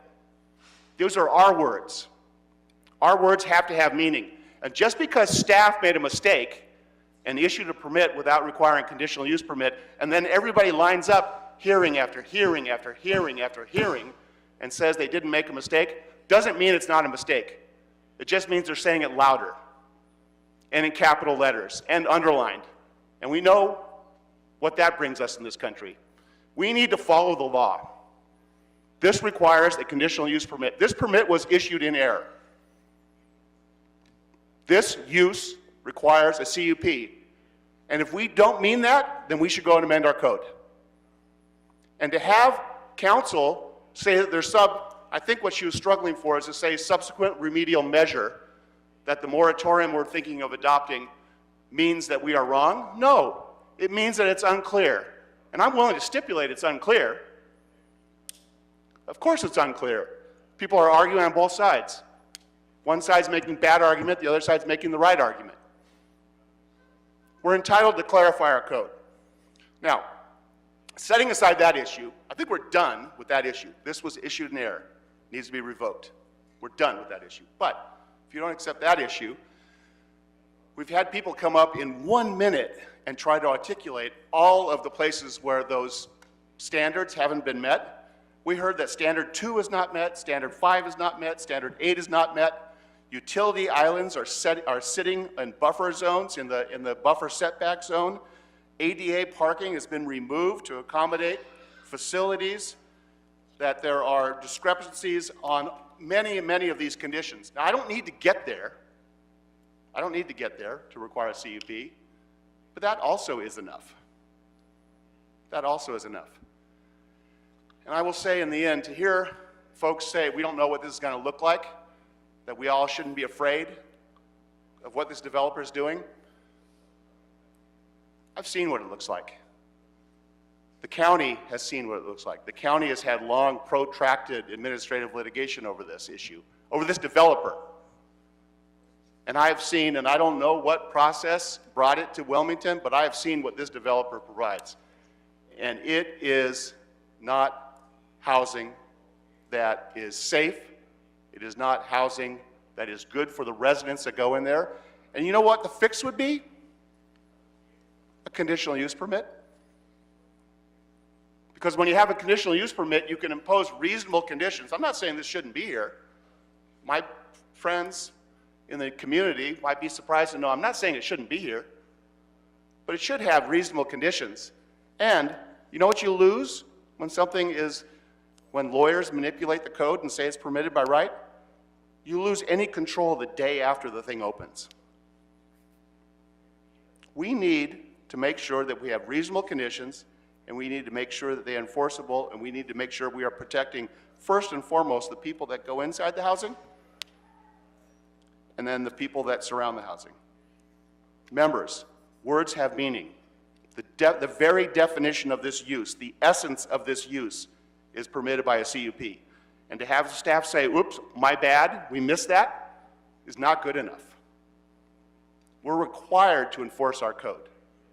And then when we look at what is purported to be the provisions that set aside the language, which you can't do, which set aside the language of the definition, it itself says, and lawfully put in place after the date of this thing, this public benefit ordinance. Those words have to have meaning too. We can't just pick the words that we want to have meaning to make sure that we didn't make a mistake. It's okay every once in a while to say we made a mistake. We made one here. Thank you. Thank you. Ms. McCosker, you're welcome to stick around in case you some questions you wish to address as the members discuss this. We're happy to have your input. You know, to me, it's not as open and shut. I have concerns about this. I don't like the way that, you know, I think rationally we should have a CUP process for RV parks. That makes a lot of sense to me, supporting the ICO. The question in my mind, and Mr. McCosker raised it to some extent, is, you know, this is, are we caught in a, whether we're subject, whether this is a ministerial process, and if we are we going to get a lawsuit where we're going to lose, in which case I'm concerned about that. But it's what does lawfully created mean, and Mr. McCosker and a number of folks in the public are saying it means you need to get the CUP permit, which it could mean that. But of course, rules of statutory construction, you know, also say later drafted, more specific, sometimes prevails over the actual words.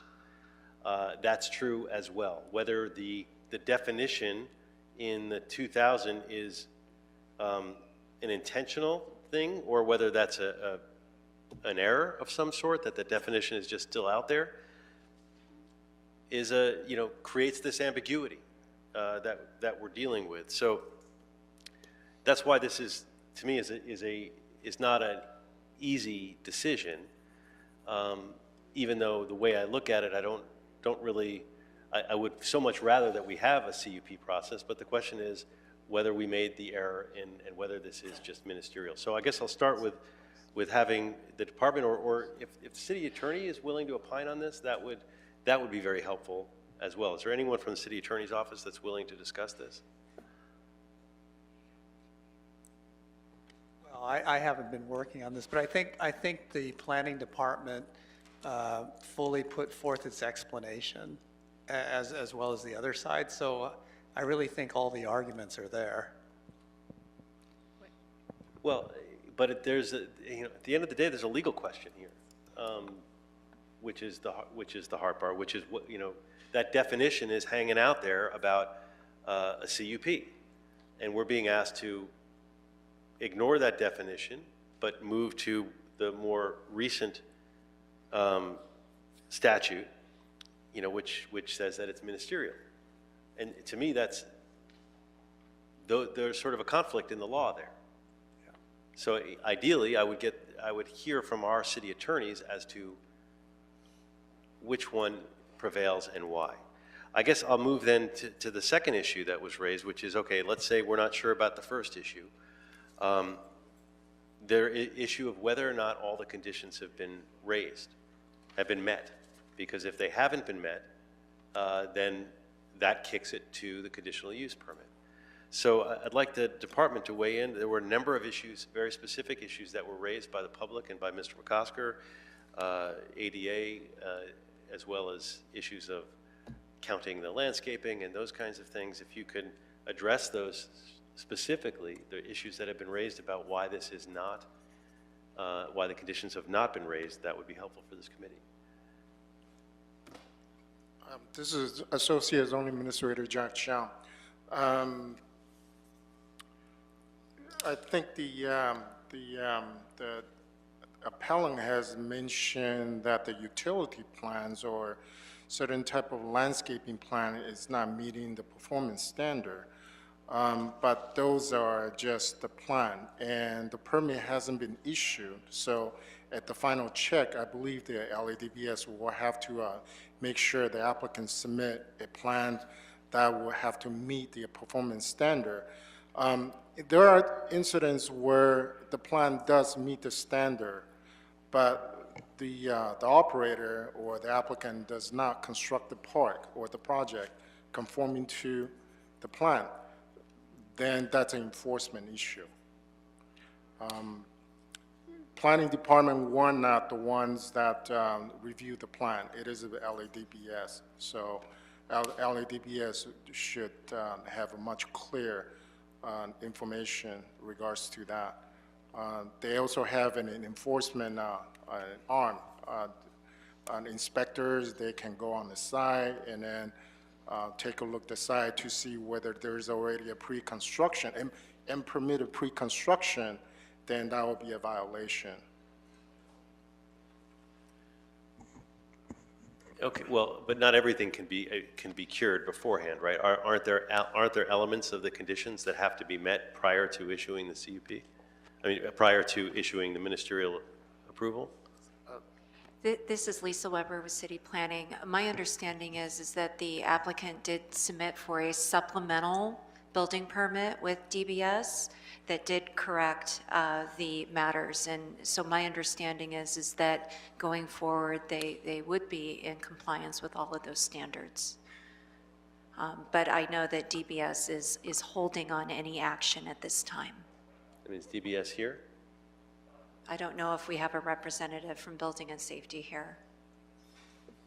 Because that too would be useful information. I mean, because if part of this is contingent on whether or not those standards have been met, and we want to make sure that issues have been raised about that and whether DBS agrees with that.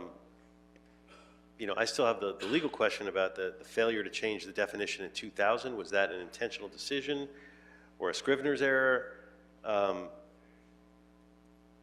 You know, and I don't know how to assess that without a legal opinion. But let me turn to some of my colleagues if you guys have, because obviously if it's intentional, then a CUP is required. Colleagues want to weigh in on this or have questions? Councilwoman Rahman? I just, And Mr. Spindler, could you please not disrupt this meeting? This is your first and only warning. yeah, I mean, I think the one thing I would say is, you know, moving projects forward ministerially, and making sure that we're following our rules as we move them forward ministerially has been, I think, something that we as a city have been moving towards for more housing projects, because the long discretionary processes have delayed our city's ability to build the level of and rate of housing that we need. That being said, ministerial processes require projects to meet certain rules and regulations in order for them to be approved under those processes. What I am still, and maybe again, it's a complicated case, so I might have missed something, but what I haven't heard in the presentation is whether the ways in which the applicant's original submission failed to meet the guidelines that require a ministerial approval have been addressed yet or not. That, I believe, is under DBS's purview. And I would like an answer to that before we are asked to make a decision on this, because that, you know, I broadly speaking support ministerial processes, but they have to meet guidelines, and that point has not been clarified. Is DBS here? We have a representative for DBS? Yeah? If you can speak to this item, please come to the table. And then while the individual is coming to answer the questions related to DBS, I would also underscore the question that you asked Mr. Blumenfield about the discrepancies between the two pieces of language.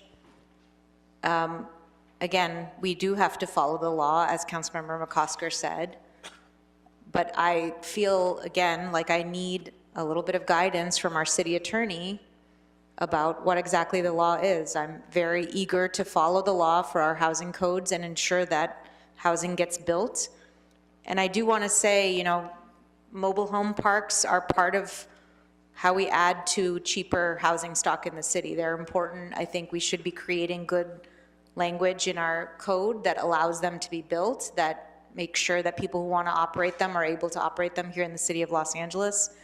But if there's a discrepancy in two different pieces of the code, I do need support from our attorney to understand, is this project following the code or not? So I have those two questions, and I think they're the same questions that you have, and I would underscore your request to the city attorney for clarification on that matter. Okay. So we'll start with DBS at the table. Good afternoon, everyone.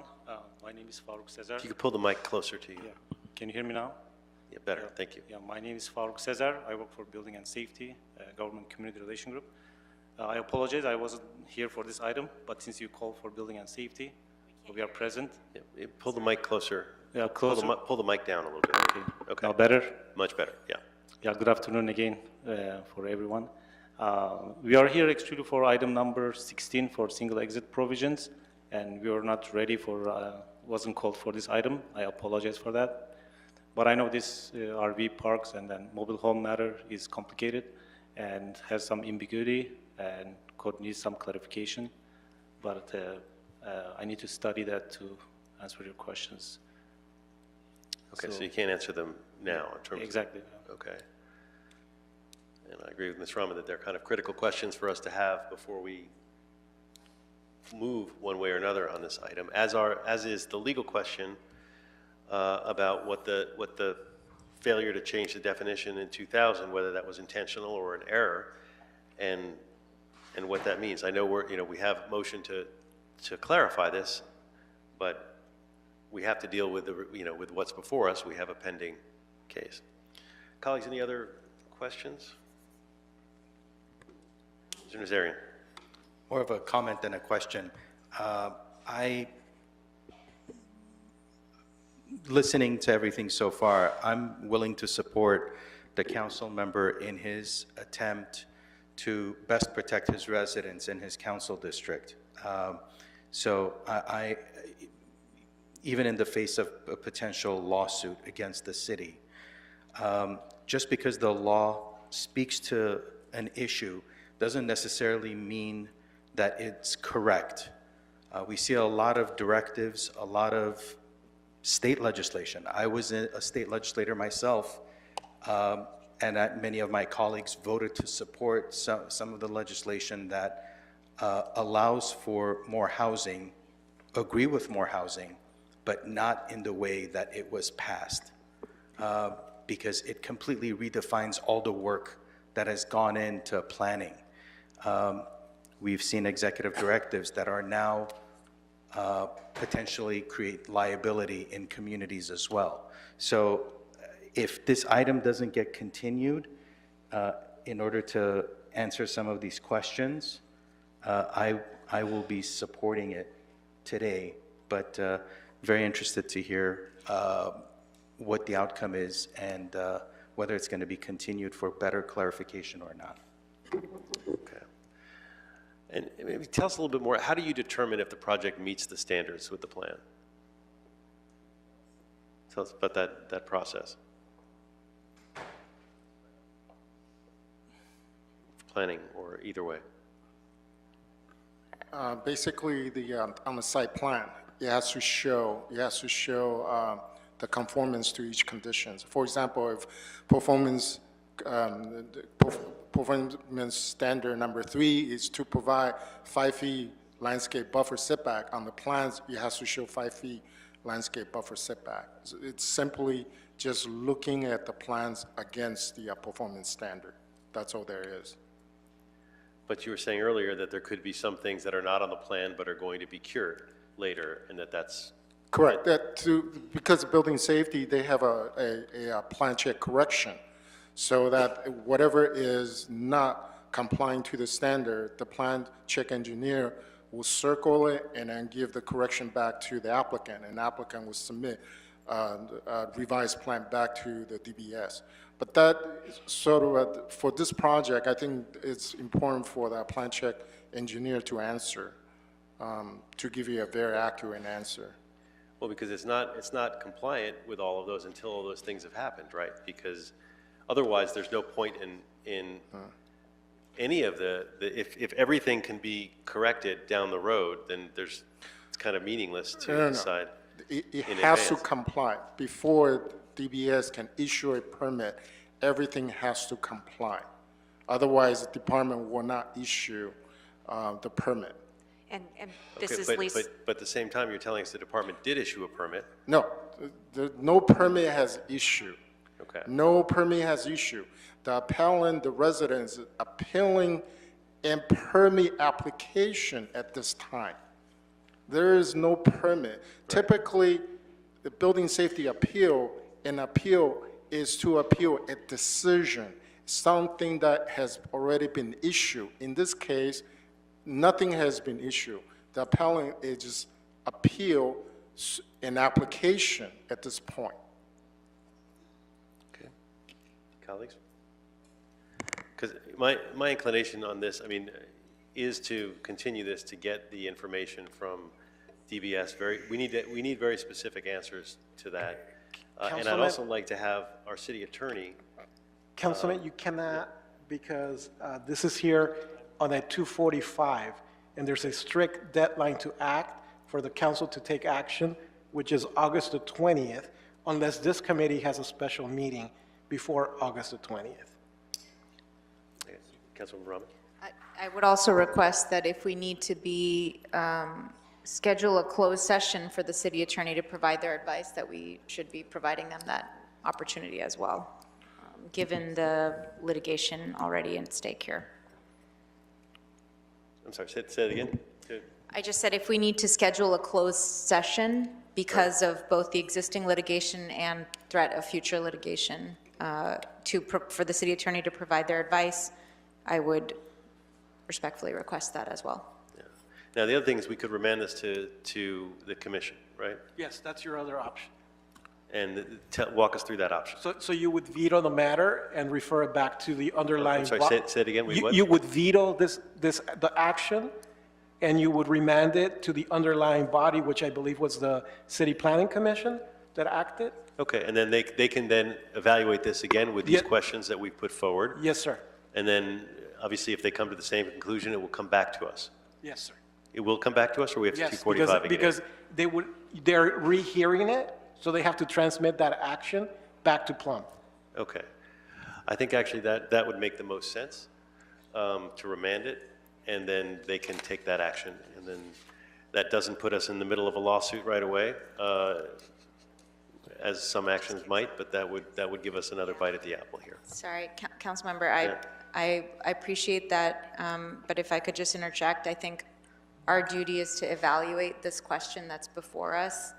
And if we don't have the information to do that today, then we should get the information to do that today, or to do it before the date that we have to make this decision and send it back to the other committee. So I would strongly request that we ask for the information we need in order to do our due diligence and make the decision before us. Not that I don't support Councilmember McCosker's efforts to support his residents. I just like the question before us is to make a decision on the value of these claims, and I think we should be doing that. Does anyone else want to weigh in? Colleagues? Yep. If we send it back to the Planning Commission, we're not necessarily making a decision as the council. We are just remanding it back to them to have them take a look at all of the issues we're talking about, aren't we? Correct. Like, yeah, we're not Right, taking a stand. because part of the problem is I don't know that we have time to get the answers before the deadline expires. Is that like if we held this to get those answers? Unless you held a special meeting of this committee prior to August the 20th.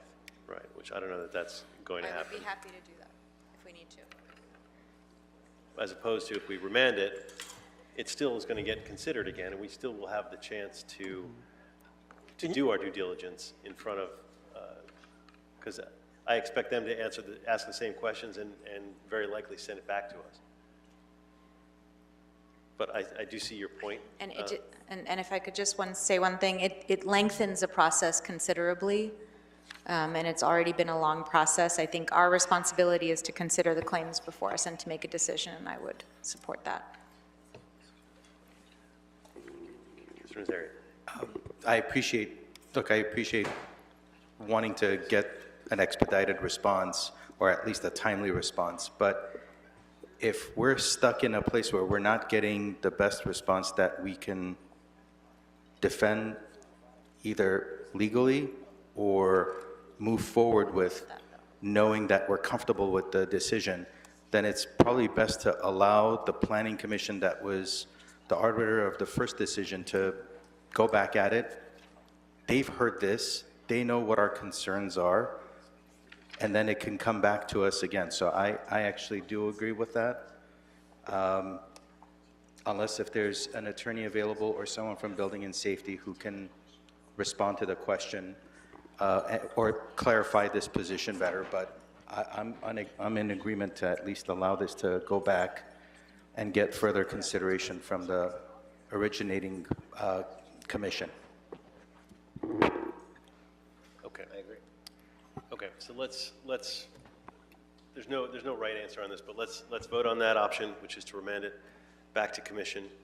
And then when it comes back, we will make sure the city attorney and DBS are here to answer that question if it comes back. So out of transparency, Mr. Blumenfield, the question that has come up, I was discussing with city attorney, is once you veto the action and remand it to CPC, and CPC reconsiders this matter, does that automatically trigger the CPC referring that action to Plum? Or does that mean that the councilman of the district has to once again do a 245 motion on that action? Right, that's what I asked you, and you said it came back. Yes, so, but I was confirming with city attorney whether that is an automatic, or does the councilman of the district will need to do a 245 again? Okay. Either way, if the councilman of the district, depending on the action, Can we just include instruction? we can, And then it will automatically come back. yes, we can request of the CPC that their action be referred back to Plum. And, right. Councilwoman Rami? So just out of curiosity, if we remand this to the City Planning Commission, how much time do they have before they have to hear it? Like, how much time is this adding to the process? I don't know, that I'd refer to city planning on their scheduling. I would say that we'd be able to bring this back to them sometime in September.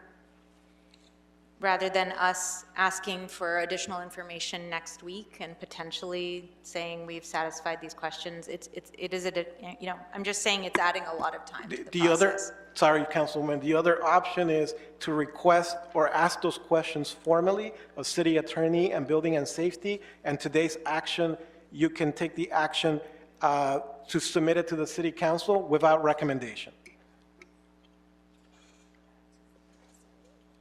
So that would be your action.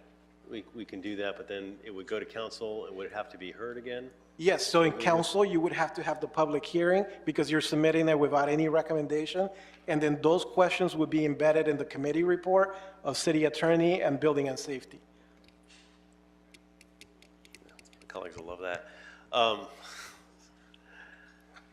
Okay, or you're saying, or the amount of time it would take to just come back to this committee. So if we sent it, you said it would be in September. That's pretty soon. That's according to city planning. I defer to city plan. Just giving any noticing constraints, I think September would be the earliest we can get it back on agenda. Okay, can we make a request? If we send it back, can we include multiple requests? One, that it does come back, and that it come back in the month of September. I mean, asking them to put it on the top of their agenda, essentially.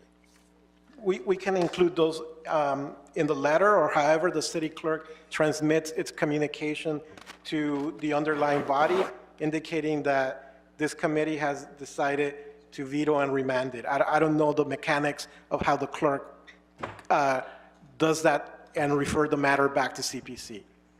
Or the action or the recommendation of this committee to veto and remand, is that going to be formalized in a committee report to the city council for a vote? Okay. Okay. All right, so let's put that to a vote then. So your option, it would be under option 1 as agendized on today's committee to veto and to remand it to the underlying body, the City Planning Commission. Correct. So I will call the roll. As to option 1, Mr. Blumenfield. With the recommendations that we added. Yes, with the recommendations to be reflected in the committee report, to ask the city attorney to provide clarity as to what controls, whether it's the definition or whether it's the section in the CUP section of the zoning code, as Mr. McCosker has been proposing for a long time now, to have that clarity. And also for building and safety, to provide information if there are any issues as to the performance standards and as to the permit. Right, okay. And so I'll call the roll. Mr. Blumenfield? Blumenfield, aye. Ms. Hutt is absent. Mr. Nazarian? I want to say yes, but does that motion also include for it to come back to our committee, or no? Maybe I neglected to mention that. So a third recommendation to refer it to, when the clerk sends that communication to the City Planning Commission, to formally request that that action be referred back to the City Council. No, this committee, right? The City Council, meaning it will automatically be vetted through this committee. Just making sure.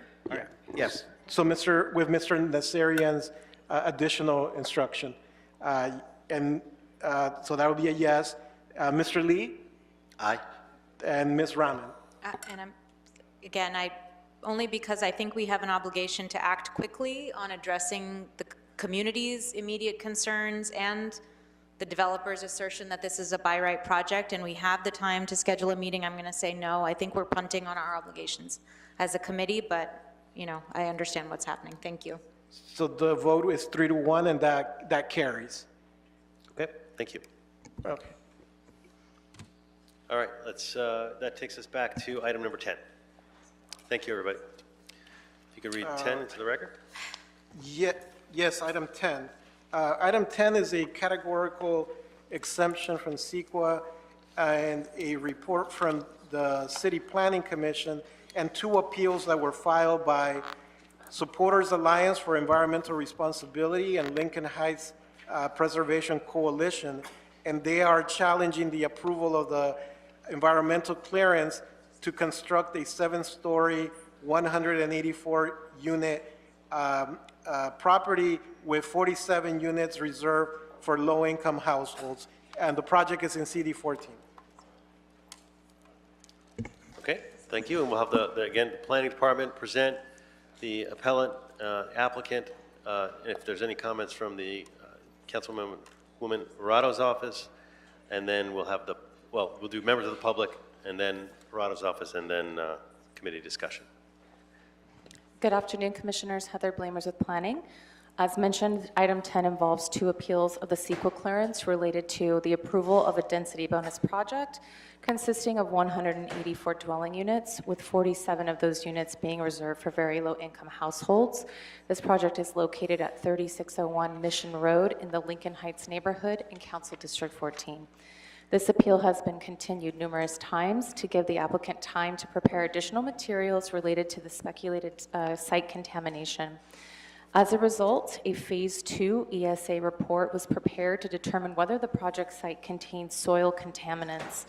The report concluded that there is no pathway for soil contamination from the adjacent 2037 Lincoln Park Avenue property to impact the project site, and no justification for the speculation that soil contamination from that property impacted off-site properties. Both the Bureau of Sanitation and Planning have reviewed the Phase 2 report and concur with the report's findings. In addition, an appeal response containing additional information has been uploaded to the council file. With the preparation and submittal of the Phase 2 ESA report, the Class 32 categorical exemption adequately addresses all impacts relative to the proposed project, and no additional CEQA analysis is warranted. In addition, the project meets all requirements under the State Density Bonus Program, and in accordance with the state's Housing Accountability Act, there is no specific evidence of adverse impact to disapprove the project. With that, staff recommends that both appeals be denied and the Class 32 be adopted as a project CEQA clearance. It should be noted that on May 21st, 2025, City Planning received a notice of violation of the Housing Accountability Act for the project, given that the city has failed to notice that the project is not exempt from CEQA, constituting a disapproval of the project. The city has 90 days to make this determination, or by August 19th, 2025. The City Planning Report dated July 10th, 2025, available on council file, contains more information about how the project meets the eligibility requirements of Government Code Section 65589.5.1. Given that there is no evidence of a specific adverse impact to disapprove this project, by denying these appeals and adopting the Class 32 as the project CEQA clearance, the city will be compliant with the Housing Accountability Act. This concludes staff presentation. I am available for any questions. Thank you. Great, thank you. So we'll ask the appellant to come forward if they're here.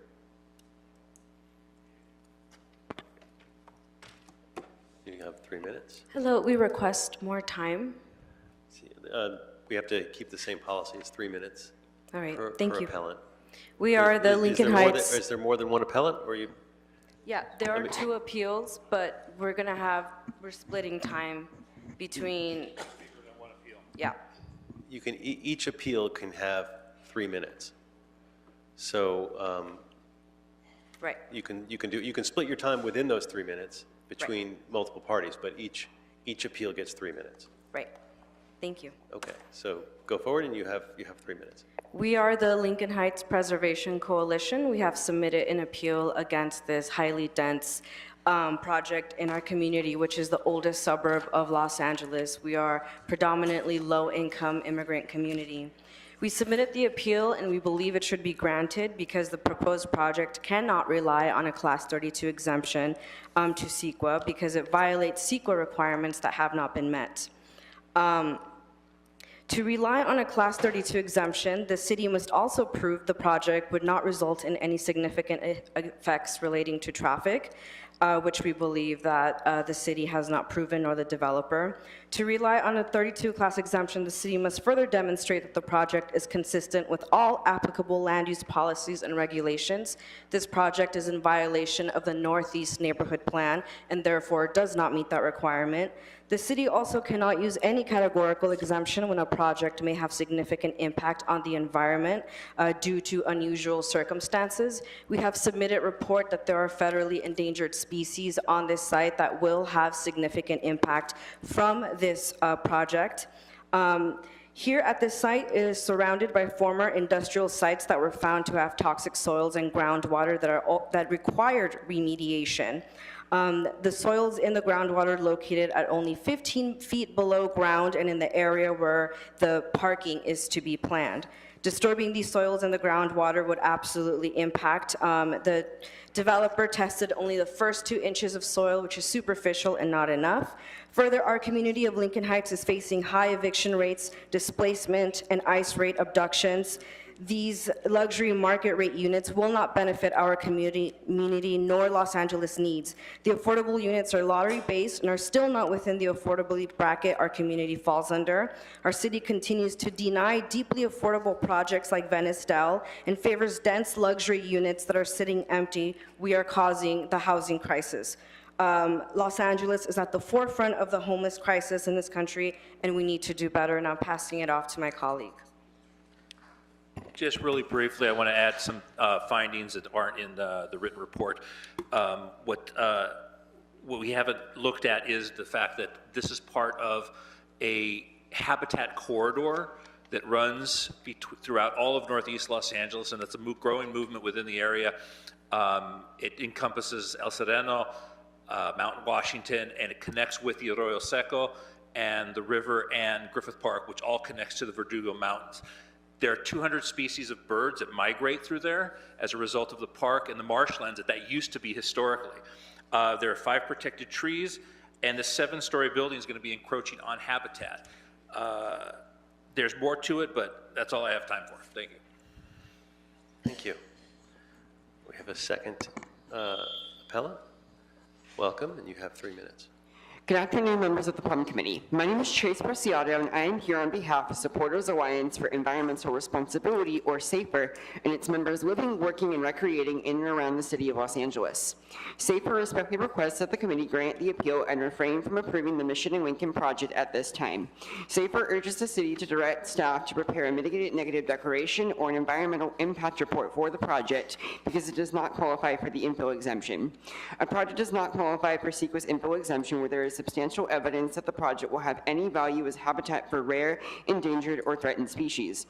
SAFER's expert wildlife ecologists surveyed the project site and identified rare, endangered, and/or threatened species at or near the project site, foraging and socializing.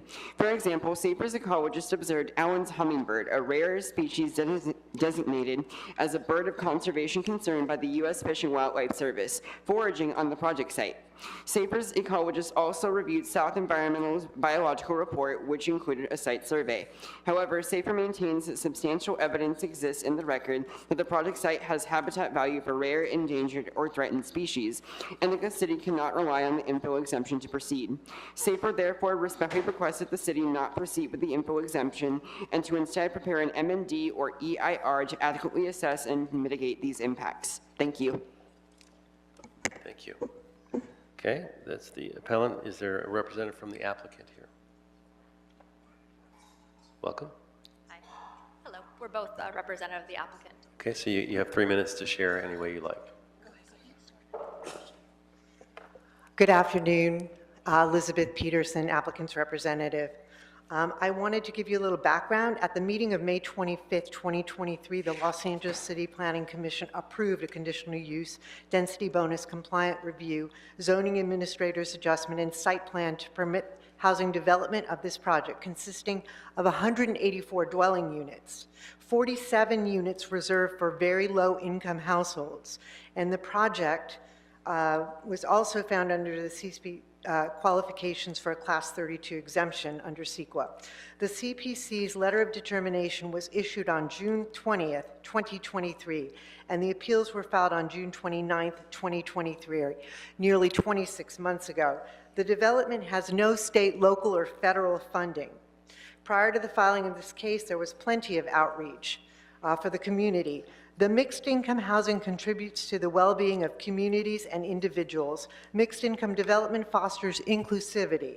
The development contains the highest percentage of very low income of any project of its kind in the community. We've completed a great deal of outreach, and all of the entitlements were approved in 2023. And I'd like to let my colleague address the CEQA issues, but this affordable housing and mixed-use development is really, really a good thing for the neighborhood and the community. Thank you. Alicia Bartley with Law Offices of Gaines and Stacy. The CEQA appeals before the committee today have failed to meet their burden of proving that an exception to the Class 32 categorical exemption applies. In response to the claim that soil or groundwater contamination may exist on the site, the applicant has had a Phase 2 environmental assessment completed, and testing confirmed there's no contamination in the soil and groundwater.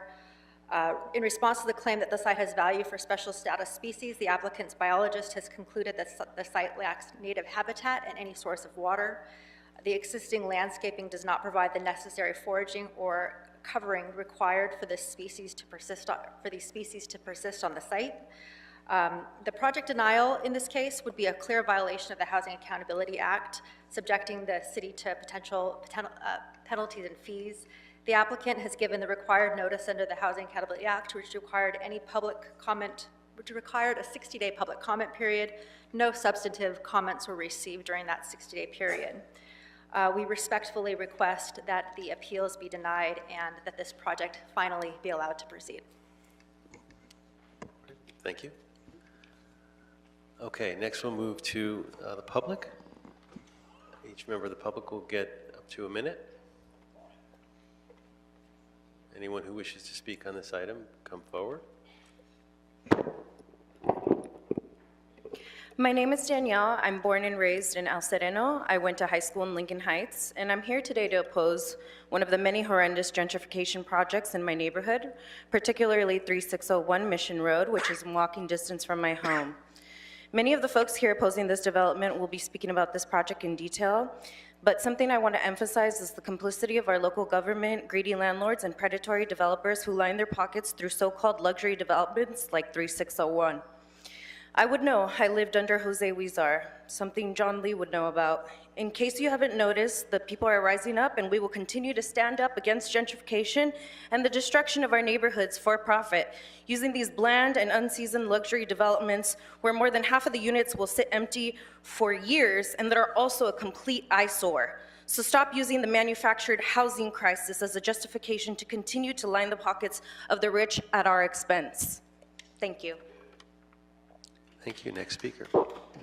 Hello, my name is Lupe Guillen. I'm a longtime resident from Lincoln High School and Lincoln Heights. I'm here to support the community's wants. Planning committee, please have empathy in our community. We've been through a lot, the ICE raids, the COVID-19, and displacement in our community. I'm asking you, please, to be, we are so against these luxury apartments because we don't want them to also take our green space and all the habitats and the animals that are there located in that area.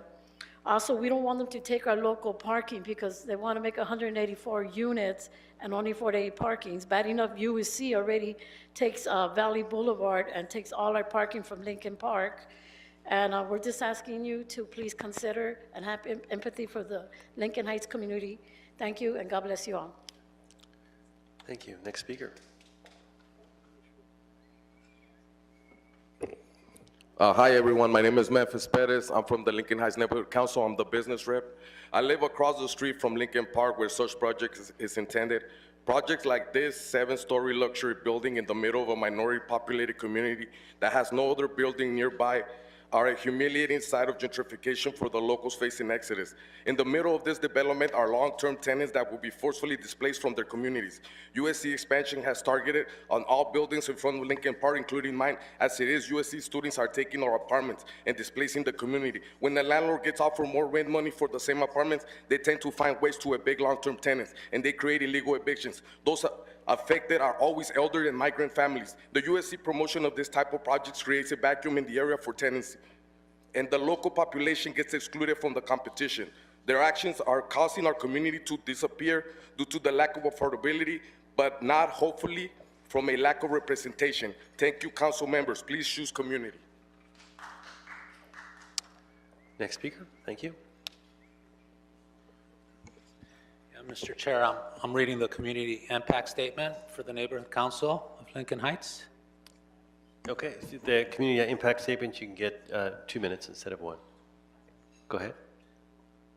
So my name is Benny Madera. The Lincoln Heights Neighborhood Council hereby declares that the aforementioned project will negatively impact Lincoln Heights in the following ways, in addition to the exemptions being wrongfully approved. We understand the need for housing. However, we advocate for our community, the most vulnerable members of our community, and for our district facing the highest evictions. We recognize that this project does not address those needs and will further create the displacement of our longtime residents. We urge the Plum Committee to support our community and the appeals submitted by the community against this development. Whereas development violates CEQA and violates the Northeast Plan due to density, bonus violates too many ordinances, and therefore the Planning Commission overreached and approved too many exemptions. Whereas the proposed project is massively out of scale and will negatively impact the adjacent ecosystem of Lincoln Park, which is designated historical protection and is just across the street. Whereas the site is surrounded by the former industrial sites that have been found to contain toxic soils and groundwater, so much so that it required remediating.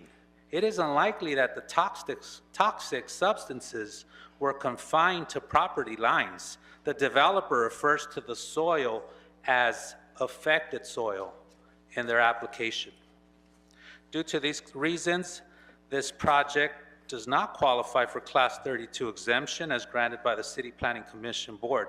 We therefore demand that our city officials intervene in the process and grant the community of Lincoln Heights due process by approving their appeal and rejecting this development. Luxury market rate developments are not a solution to the housing crisis in Los Angeles. The mass eviction crisis we are in the midst of has been caused by unaffordable housing. The solution to the housing crisis is 100% affordable public housing. Our historical community of Lincoln Heights is in the desperate need of preservation and protection of the disenfranchised locals who are being displaced out of our communities at an alarming rate. And just to finish up here, Mr. Chair, if I can here, Please, yeah, finish your thought. developing luxury market rate housing will only further perpetuate the symptoms and the outcome of gentrification and will absolutely harm the constituents you represent. Thank you. Thank you. Next speaker.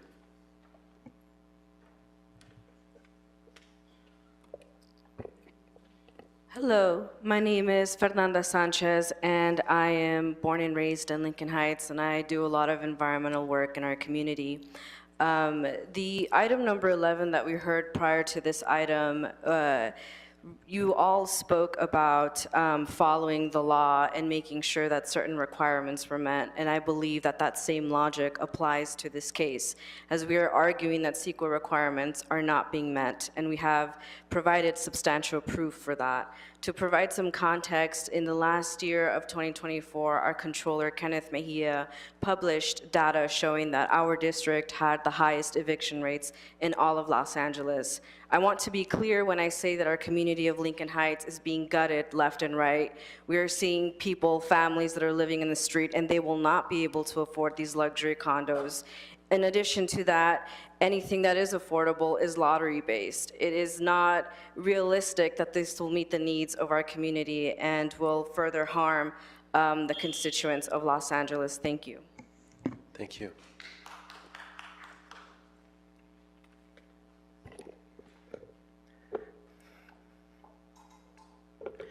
Hello, my name is Esmeralda. I live in Lincoln Heights, and I'm also a member of the Lincoln Heights Neighborhood Council.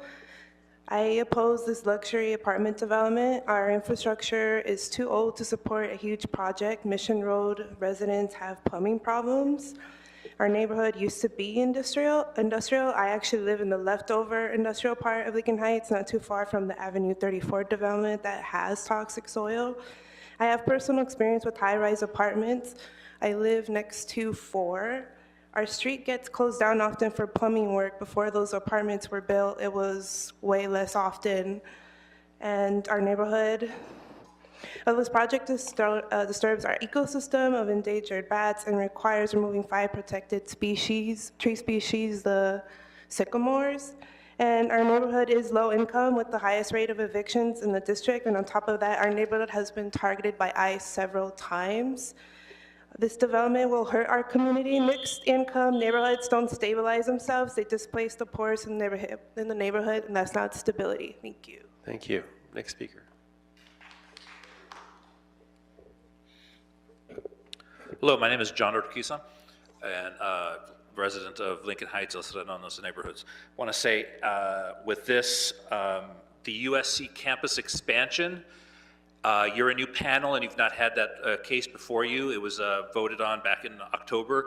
Will that particular project named this project, the Mission Road project, as one of its causes of cumulative impacts on the community? This, Wabash Avenue, Tau Corporations on Chavez, the impact buffer for USC is a wide area, and this project sits within that. So those impacts aren't being realized and aren't being talked about, and we're asking probably for a continuance so we can study this and the environmental impact on that.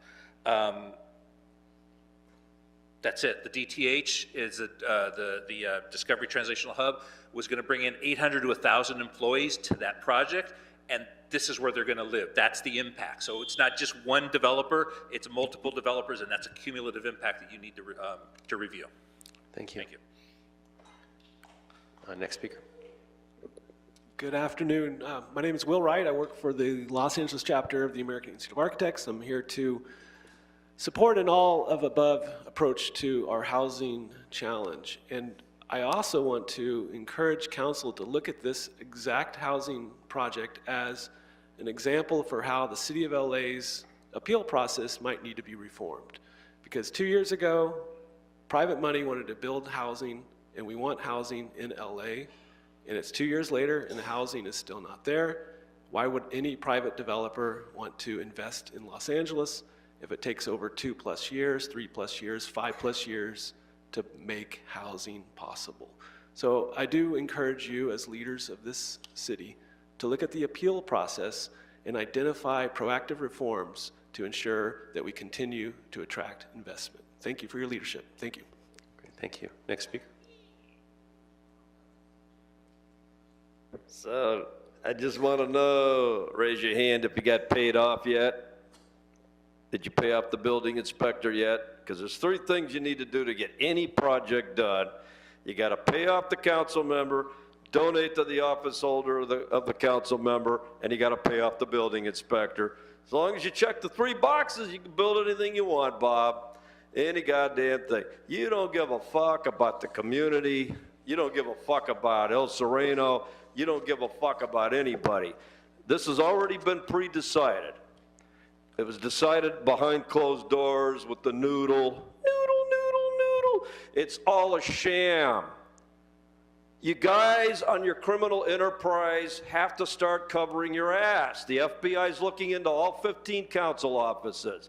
I spent an hour in the mayor's office today. They're giving me emails. They're ready to snitch. So make it look good and vote to defeat this project. Then at least you can make it look a little more balanced rather than you fucking criminals all. Okay. Seeing there's no more speakers on this item, is there a representative from Councilwoman Arado's office here? They have an opportunity. No representative. So colleagues, I guess I'll start off asking planning if you would maybe respond to some of the concerns that were raised by the public, specifically the soil issues and the other CEQA issues. If I could get your response to those briefly. Sure, thank you. This is Heather Blamers. Relating to the biological bats, the bird species or other migratory species on the site, we do have, as part of our CEQA analysis, we have 2 biology statements from professional biologists about the site, and they both state that that the site has no potential to host protected biological resources. So that, just wanted to make that clear that we did have those documents when deciding whether or not the Class 32 was appropriate. Regarding traffic, this project was reviewed by DOT, and there would be there was no need for a traffic assessment for this project. There was some discussion about cumulative impact, but I wasn't clear what the constituent was indicating there, but happy to answer any additional questions on those topics. And there's also a question about soil contamination. My apologies. Yes, so as mentioned, there was this, just to back up, this site is not listed on any contamination sites for potential contamination on the site. However, the applicant did submit a phase 1. It came to this body, and it was determined that the applicant should prepare a phase 2 study. That was also prepared, and the study concluded that there would be no impact from surrounding properties on the site, and that the project site also did not contain any contaminated soil. Okay. Colleagues, any comments or questions? Seeing none?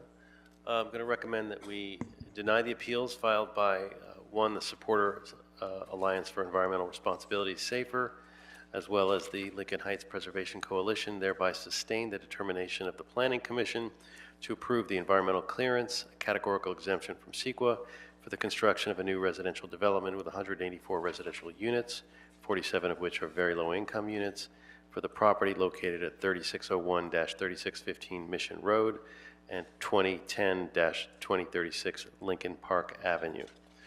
Mr. CLA, would you please call the roll? Yes, Mr. Blumenfield. Blumenfield, aye. Ms. Hutt is absent. Mr. Nassarian. Mr. Lee Aye. and Ms. Rahman. Yes. That's 4 ayes, and the action is approved, sir. Okay, thank you. Okay, next we're going to, because we have some folks leaving who are testifying, we're going to jump to item 16, and then we'll come back. Okay, item 16, committee members, are reports from the Department of Building and Safety and City Planning. It's relative to proposed amendments to the building code regarding single exit and single stairway for multifamily residential buildings up to 6 stories, and allowing single stair buildings over 3 stories and related matters. Okay, we'll have the department present their reports, then we'll see if there's any members of the public, and then we'll move to committee discussion. Yeah, good afternoon, council members. Again, this is Faruk Cesar with Building and Safety, Government Community Relation Group. So this motion was introduced by Council District Number 5 and seconded by you, CD3. So had an instructions for Building and Safety in consultation with LCI, Livable Cities Initiative, and also AIA, American Institute of Architects. I'm sorry. And Could, in consultation with, excuse do you me? mind bringing the microphone a little closer to you, or just speaking Yeah, more yeah. loudly? It's Just very hard lower to it, yeah. hear here. Yeah, so. I'm sorry. It's Could not you- your fault. Yeah, if you keep the mic lower than your mouth, it actually comes Yeah, better than lower than- above your, yeah, that's perfect. This is better? Yes. And bring it closer. Okay. And yell. Yeah, this motion was introduced by CD5 and seconded by Bloomingfield, asking instructions to the Building and Safety in consultation with Fire Department and City Planning, along with input from Livable Cities Initiatives, as well as American Institute of Architects, to study the codes and come up with modifications to the building codes to allow single exit provisions to residential facilities up to 6 stories. As you know, the current code allows up to 3 stories, but this motion instructed us to study up to 6 stories for residential buildings. So we did analysis of other cities across the country who had single exit provisions, examples of Seattle, New York, Honolulu, and a few to mention. And we also included this as part of our report back, and we come up with a recommendation to the council members, give us an instructions to amend the code to allow single exit provisions up to 6-story residential facilities. Okay. Anyone else want to present fire planning? Nope. Are you available for questions? Okay. Then we'll move to members of the public. Is there anyone here from the public that wishes to address this item? Please come forward.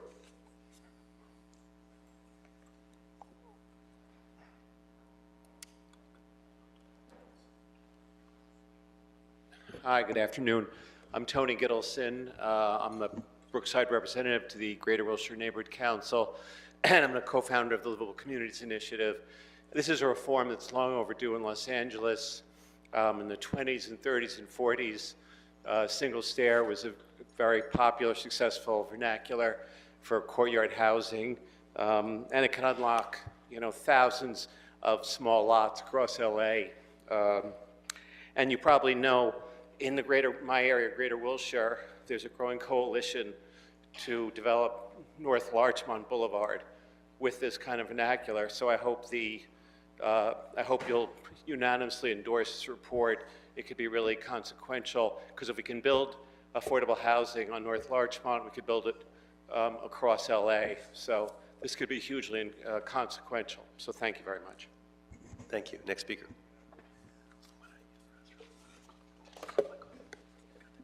Good afternoon. Ani Boyajan with Central City Association, here to speak in support of item 16. We applaud Councilmember Rahman's leadership and her ongoing commitment to advancing development reform and housing solutions in Los Angeles. At a time when Los Angeles is experiencing a severe housing shortage, we need to work on policies that reduce bureaucratic hurdles and minimize development costs to increase the rate of production while keeping safety in mind. The current requirement of 2 staircases for small apartment buildings leads to increased costs and complications for producing new multifamily housing. Reducing the requirement to only 1 staircase allows for efficient development on small parcels of land to produce larger, better lit, and ventilated family units. Additionally, with modern safety measures, single staircase buildings pose no additional danger compared to 2 staircase buildings and has received support from the Department of Building and Safety and the Fire Department. This motion will give developers more options and is a good step towards making housing production easier in LA. We look forward to partnering with you, Councilmember Rahman, on this and your other efforts to build more housing in Los Angeles. Thank you.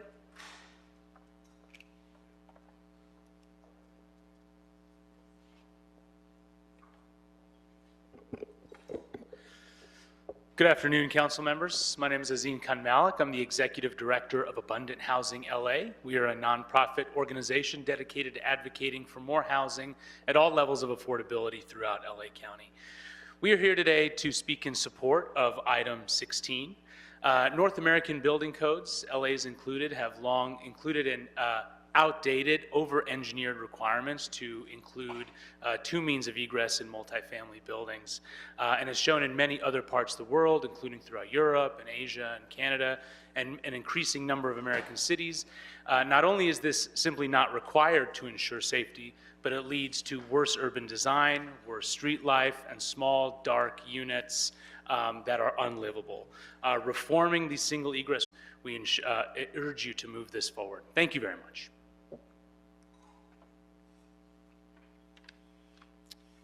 Good afternoon. My name is Christian Stainer. I'm a California architect, developer, and lifelong Angelino.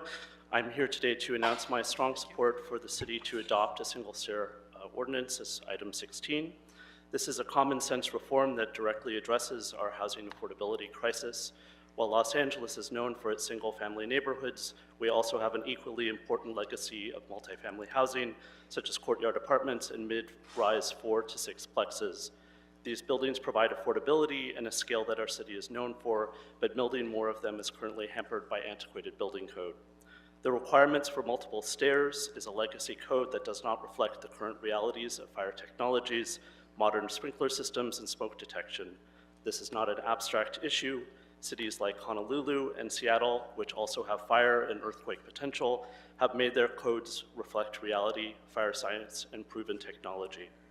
We urge the City Council to demand that city agencies make a true effort to realize this reform rather than be obstacles in their passage. Thank you. Next speaker.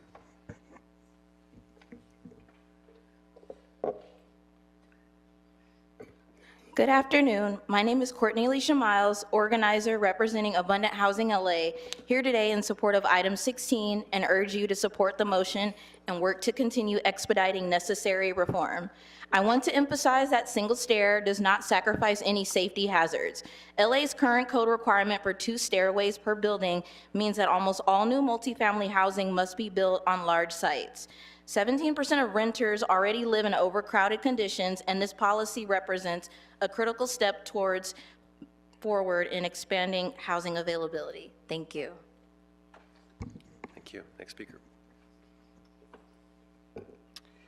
Hi, my name is Jacob Pierce. I'm a policy analyst at Abundant Housing LA, and I spent my weekend looking at videos of my adorable niece celebrate her 2nd birthday surrounded by other young families up in Washington State where they live. My sister and her family used to live in Los Angeles, but they were priced out like so many other families.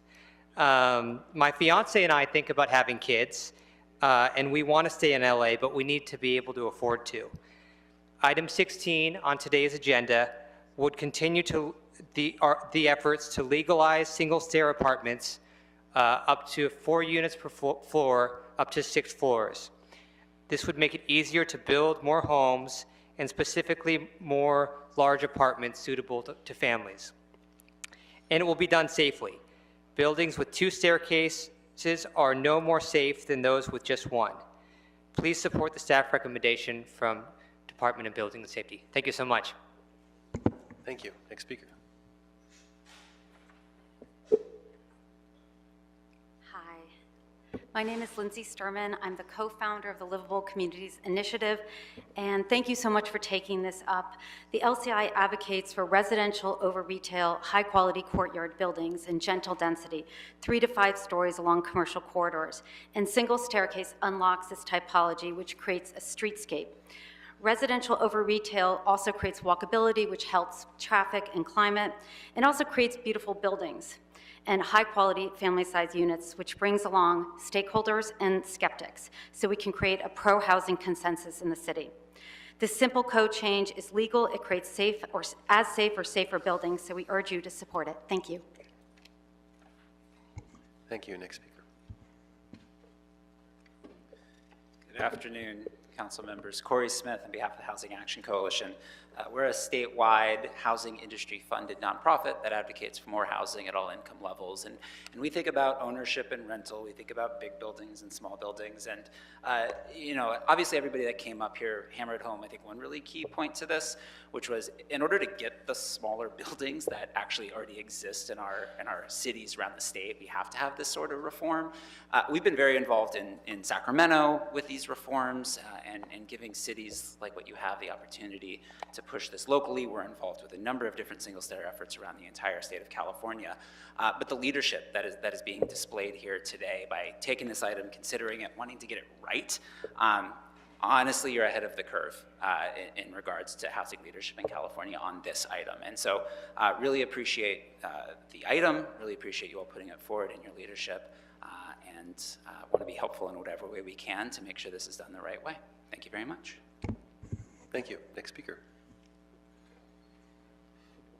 Good afternoon. Will Wright with the American Institute of Architects, and I'm here to support the initiative. And I want to, I did submit a letter on the council file, but I wanted to point out a couple of things. One is the AIA, we lend ourselves to be available for technical input, because even once this ordinance passes, there might be impediments in the building and zoning code that sort of impede its implementation. So please call on us to give you that technical input. And then second, I want to really acknowledge the leadership of city planning and building and safety and LA Fire and city council working together to move forward on an initiative, a proactive initiative that will really help address some of our housing challenges. So with that gratitude in mind, I want to make sure you all recognize that this is a good governance initiative as well. So thank you. Great. Thank you. Next speaker. So we just have to make sure, make sure she got donated to her office holder account, she got paid off, and you paid off the building inspectors. Yes, you did. Good job. Oh, man. How about, Bob, each apartment building over 6 stories, every unit has to have a parachute, mandatory parachute. So you can just jump the fuck out and get out of there alive. You people are the biggest fucking scumbag, retard assholes I've ever seen in my fucking life. The reason any fireman knows you have 2 staircases over 3 stories, Bob, is in case the fire gets to one side, that you can escape everybody outside. If fire is unfortunately going to hit 1 staircase and you got 1 staircase, you die. But good news, you're going to put in your rule my parachute option. So everybody's going to have a parachute, just jump out the window. See, all of you guys voting on this shit, you're never going to live in a fucking building. You all guys all live in your fucking 2-story mansions, and you got 5 staircases. So fuck you and fuck all of you, and I hope you go to fucking... Thank you, sir. Always lovely to hear from you. That concludes public comment on this item. And we'll move to committee discussion. And Councilwoman Rahman, if you'd like to get us started on that. Oh, you know, I think a lot of the, thank you to everyone from Livable Communities and other organizations, including Abundant Housing, who came and spoke, AIA as well. I think that Los Angeles clearly has a housing problem, and this kind of change to our building code, which is, as some of the commenters already stated, is long overdue, could be a way of unlocking parcels that so far have not seemed possible to build on, and could actually unlock larger units, family-sized units, because smaller parcels might be kind of redesigned such that they could provide 2-bedroom units, which 2 and 3-bedroom units, which right now are very rare in our apartment stock. I'm just very excited about moving this forward. I want to thank Councilmember Blumenfield for seconding this. I want to thank both the Department of City Planning and the Department of Building and Safety that worked very, very closely together to put together these reports.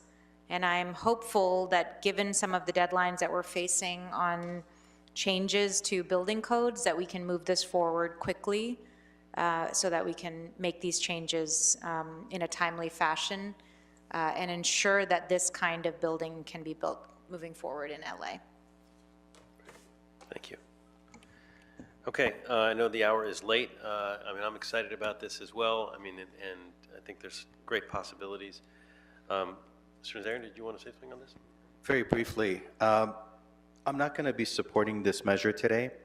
I very much appreciate your work, Ms. Rahman, and it's very convincing to hear AIA as well as Abundant Housing. I'm more than happy and available to meet with you to discuss this issue because I haven't had the benefit of doing that, as well as with planning and building and safety.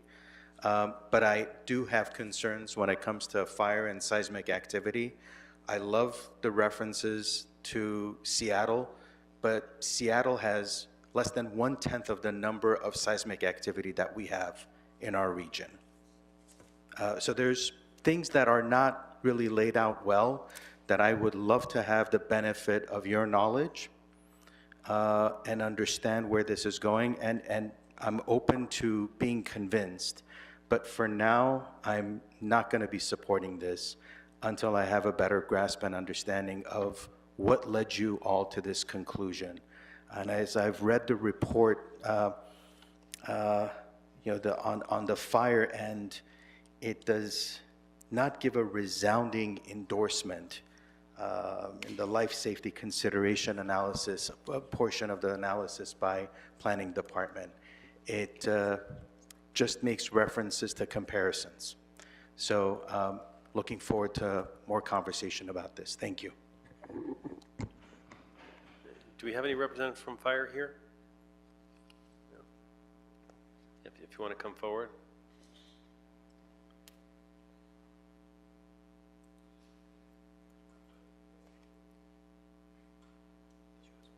Yeah.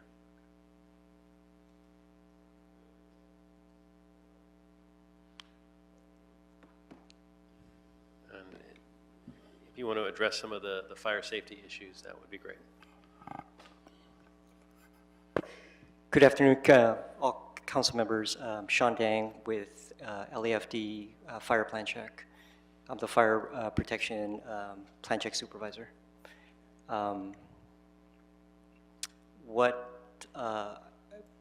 Sorry, I just need some more clarification. What exactly, which exact fire life safety mechanism are we talking about here? Well, the single stairwell. The motion, I mean, the report is basically said, I mean, I read the report to gather the fire department was comfortable with this, and I just wanted to, you know, Mr. Nazarian and others have raised issues about the issue and wanted to get your take on it. So from what I understand is the direction was to use a Seattle model and see how it fits into LA City. And in that modeling, some of the qualifying parameters, if it needs to be tweaked or if there's an additional qualifiers that we need to add, it was recommended to Building and Safety, and Building and Safety would incorporate that into their report. Not sure if that was already incorporated, but that was the instructions. Yeah, and because just to be clear, I mean, the recommendation is going to be, I mean, basically directing them in consultation, fire and DBS in consultation with city attorney planning to prepare an ordinance, including the necessary findings based on local climate, topographical, geological conditions to amend the applicable provisions of the building code and fire codes in order to permit the single-use exit. and, explore potential single-stair building code updates. So obviously, the devil's in the details to some extent when we see what those, what that ordinance looks like. But the motion before us is to go ahead and direct them to draft that motion, that ordinance. Does anyone else have any comments? Mr. Lee? Yeah, in my conversations with the LAFD, they seem very supportive of the single staircase they had. Maybe not supportive, they just didn't express any issues with it, so I'm comfortable with this. Yeah, and I would, Councilmember, LAFD was consulted during the process and will continue to be deeply engaged, I'm sure, because the ordinance demands that they do. So I hope that whatever is produced can satisfy the concerns that Councilmember Nazarian has raised, but I think we're really looking to the departments for their guidance to make sure that any safety issues are addressed. Sure, absolutely. I mean, and of course, there may be different code required for a single stair building than a double stair building in terms of how fireproof that stairwell can be and all the rest. But that's the details that we'll see when we get back the report and the ordinance. So I'm going to recommend that we adopt the recommendations in the revised Department of Building and Safety report dated August 7th, 2025, and the planning report dated July 23rd, 2025, again, to direct DBS and the fire department in consultation with the city attorney and the planning department to prepare and present a draft ordinance, including the necessary findings based on local climate, topographical, and geological conditions, to amend the applicable provisions of the LA Building Code and fire codes in order to permit the use of single exit in residential apartment buildings up to 6 stories in height, using the City of Seattle's policies as a model. Direct the planning department to explore any recommended zoning code amendments that would support potential single-stair building code updates. And finally, receive and file the Department of Building and Safety reports dated June 25, 2025. Let's call the roll. Yes, Mr. Blumenfield? Blumenfield, aye. Ms. Hutt is absent. Mr. Nazarian? No. No. Mr. Lee? Aye. And Ms. Rahman? Yes. So that's, the vote is 3-1, that action carries. Okay. What's next? The last and remaining item, Councilman, is item 15, which includes the environmental clearance, the exemption from CEQA. This is a report from the Planning Commission and a proposed ordinance to prepare a citywide code amendment that will add a new definition for high-value development projects, and 2, limit the duration and number of time extensions that the City Council and any applicant may consent to for the council's time to act on these projects. Great. Let's get the planning department to present the report, and we'll take public comment, then we'll have committee discussion.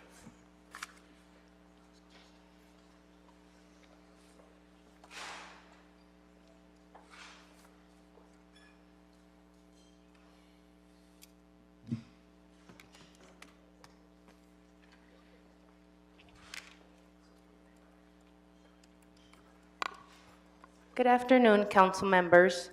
My name is Stacy Farfan Valencia with the Department of City Planning. Item number 15 is a council-initiated zoning code amendment that aims to increase transparency in the legislative process for high-value development projects and CEQA appeals. The proposed ordinance is an amendment to Chapter 1 and 1A of the LAMC to define high-value development projects and limit the duration and number of time extensions the City Council and applicant may consent to, thereby putting a maximum limit for the City Council's time to act on any application for high-value development projects, including its appeals and all California Environmental Quality Act appeals. I can briefly share some background for context. In August 2020, City Council introduced 3 motions aimed at reforming land use approval process to increase transparency. In June 2022, the Department of City Planning provided a report back recommending potential criteria of a high-value development project and clarifying how City Council can impose limitations on time extensions by mutual consent prior to hearing such projects. In June 2024, the City Council adopted an amended motion instructing the City Planning Department to prepare and present an ordinance that amends the LAMC to add a new definition of a high-value development project and limit the delegation of City Council's authority to time extensions for Council to act on these high-value development projects, including, again, its appeals as well as CEQA appeals to a maximum of 3 time extensions of 120 days each. So before you is an ordinance that introduces the definition for high-value development project, which only applies to new construction projects and which draws criteria from state standards in CEQA and the California Water Code for quote-unquote regionally significant projects linked to both scale and density. High-value development projects would include 500 dwelling units or guest rooms, or 250 square feet of floor area of office use, or 500 square feet for floor area of any commercial use, or 650 square feet of floor area of manufacturing or industrial use, or any combination of the above uses, or any new construction which requires a water supply assessment pursuant to the California Water Code as determined by the Los Angeles Department of Water and Power. With regards to limits on extensions granted by mutual consent, high-value development projects and their appeals, as well as all CEQA appeals, are limited to 3 extensions of 120 days each for a maximum of 360 days. The City Council must then render a decision prior to the expiration of the final time extension. That concludes our presentation. Staff is available to answer any questions you may have. Thank you. And I'll just add quickly a friendly amendment that those floor areas were actually in the 250,000, 500,000, and 650,000 respectively related to office area, commercial or industrial, for the record. Thank you. Now, are there any members of the public who came to speak on this issue? Who wish to speak on this issue? Okay, seeing no one here for that, we'll move to committee discussion. Committee members, any discussion on this item? I know the hour is late. You know, generally I don't like prescriptive things that tell the committee what to do and what not to do in terms of timing, but I understand the need for this, especially given some of the history that we've had with this committee in the past, and so I'm supportive of this in terms of transparency, even though it goes against my general inclination of giving council maximum discretion.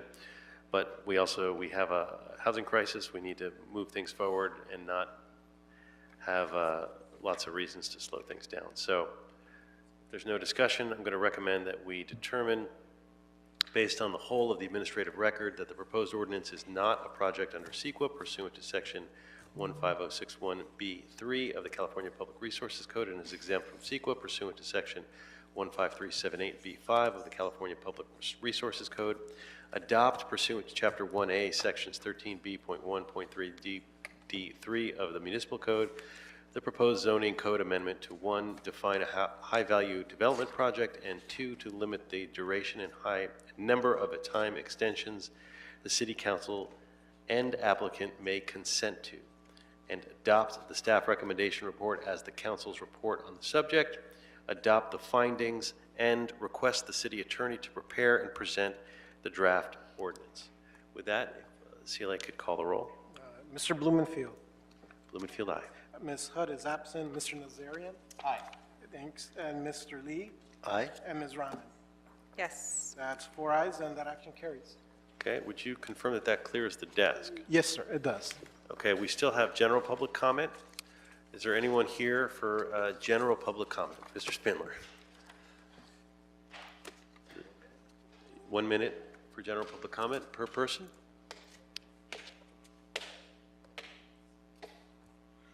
Yeah, so you hold your meeting upstairs at the same time this one begins. You hold it all the way to the end. Why, the noodle's leaving? Bye, noodle! Noodle, noodle, noodle, noodle, noodle, noodle. How fucking respectful that is. I sat here for hours and listened to her bullshit. She can't listen to 1 hour of my, 1 minute of my bullshit. And look at that Baldy he's leaving too. I'd be careful about Baldy, Bob. I think he's gonna go to the feds. I think he's gonna be the first one to start writing you out because I just see signs of it with this guy. Look at him drinking that water like a big old fucking rat slob. He looks like one of these guys sitting in front of the grand jury box. And John Lee knows about rats. He's seen plenty of them in his day too. So again, you got your ban with NIGGER. I've fucking defeated that so far. So fuck your NIGGR committee and fuck your NIGGR fucking life. Go fuck yourself and fuck this committee. Thank you, and thank you for teaching us about respectfulness. Next speaker. Good afternoon, esteemed members. I'm here to. Sorry, no, you have 1 minute. Okay. Go ahead. I'm here to plead for clarification in terms of clear and concise definition of what constitutes 1 year hiatus for restaurant operations, so they have to do the CUP again. We had a situation where we had a restaurant at Chapman Market, which was a historical landmark. They were about to go out of business, belly up, because after COVID, they had incurred so much debt. They were looking for somebody to take over their lease. And we had somebody from Japan. Would recommend that it not be heard now because the other party might not be here. I don't know if it is or not. Is this a specific item that would have another side to it? No, just a general comment. Okay, I just want to make sure. General comment, because I mean, a lot of people are going through the same thing. And the fact of the matter is, they found somebody from Japan. It was a very hard process to find a qualified person at Chapman Market, which is very high in rent. And they went ahead and started doing the TI. That is in accordance with their guidelines in Japan and how they want to set up the place. And they were about to open on the August 2nd, and they went through all the inspections by the ABs. They were about to get their license, but the planning department said you cannot do that because it's been over a year.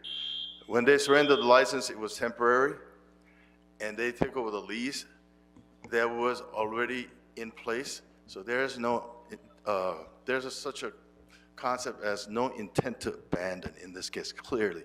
Most restaurants, if you go through I 1 year. I can't give you more than I gave you a little extra time because you were interrupted, but I can't give you more than a minute for that. But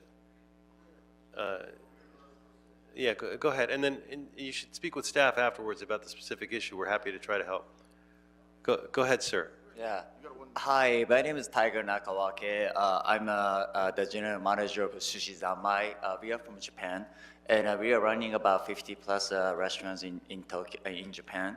And we decided to open the restaurant in LA because we had so many requests from all the professional sports players from Japan to here, like the Otani and Hachimura and the Lakers, and also Yoshida and the Galaxy. They were all connected with us, and they requested to us to open the restaurant in LA to support them. And so we tried to work on this, and since like about almost like a year and a half. And the landlord just gave us such a hard time, and we tried to keep it on track and right on schedule and everything, but they just poor respond and everything. They didn't let us start the construction for about a year, and we finally complete the construction, then the final inspection in 6 months and 2 weeks, and we are good to go. And we just need a little bit of support to to open the restaurant. I mean, keep going, and we want to be best supporter for all the sports players. Thank you, sir. Great, thank you. No, and we love having new restaurants come in, and if there's any issues, we want to connect you to Council District 10, Councilwoman Hutt, who can also help you specifically, because I believe it's in that district. Okay, thank you. Are there any other general public comment speakers? Seeing none. Thank you, everybody, for being part of this, what was supposed to be a short meeting, but turned out into a long one, but appreciate everybody digging on these issues. This meeting is adjourned.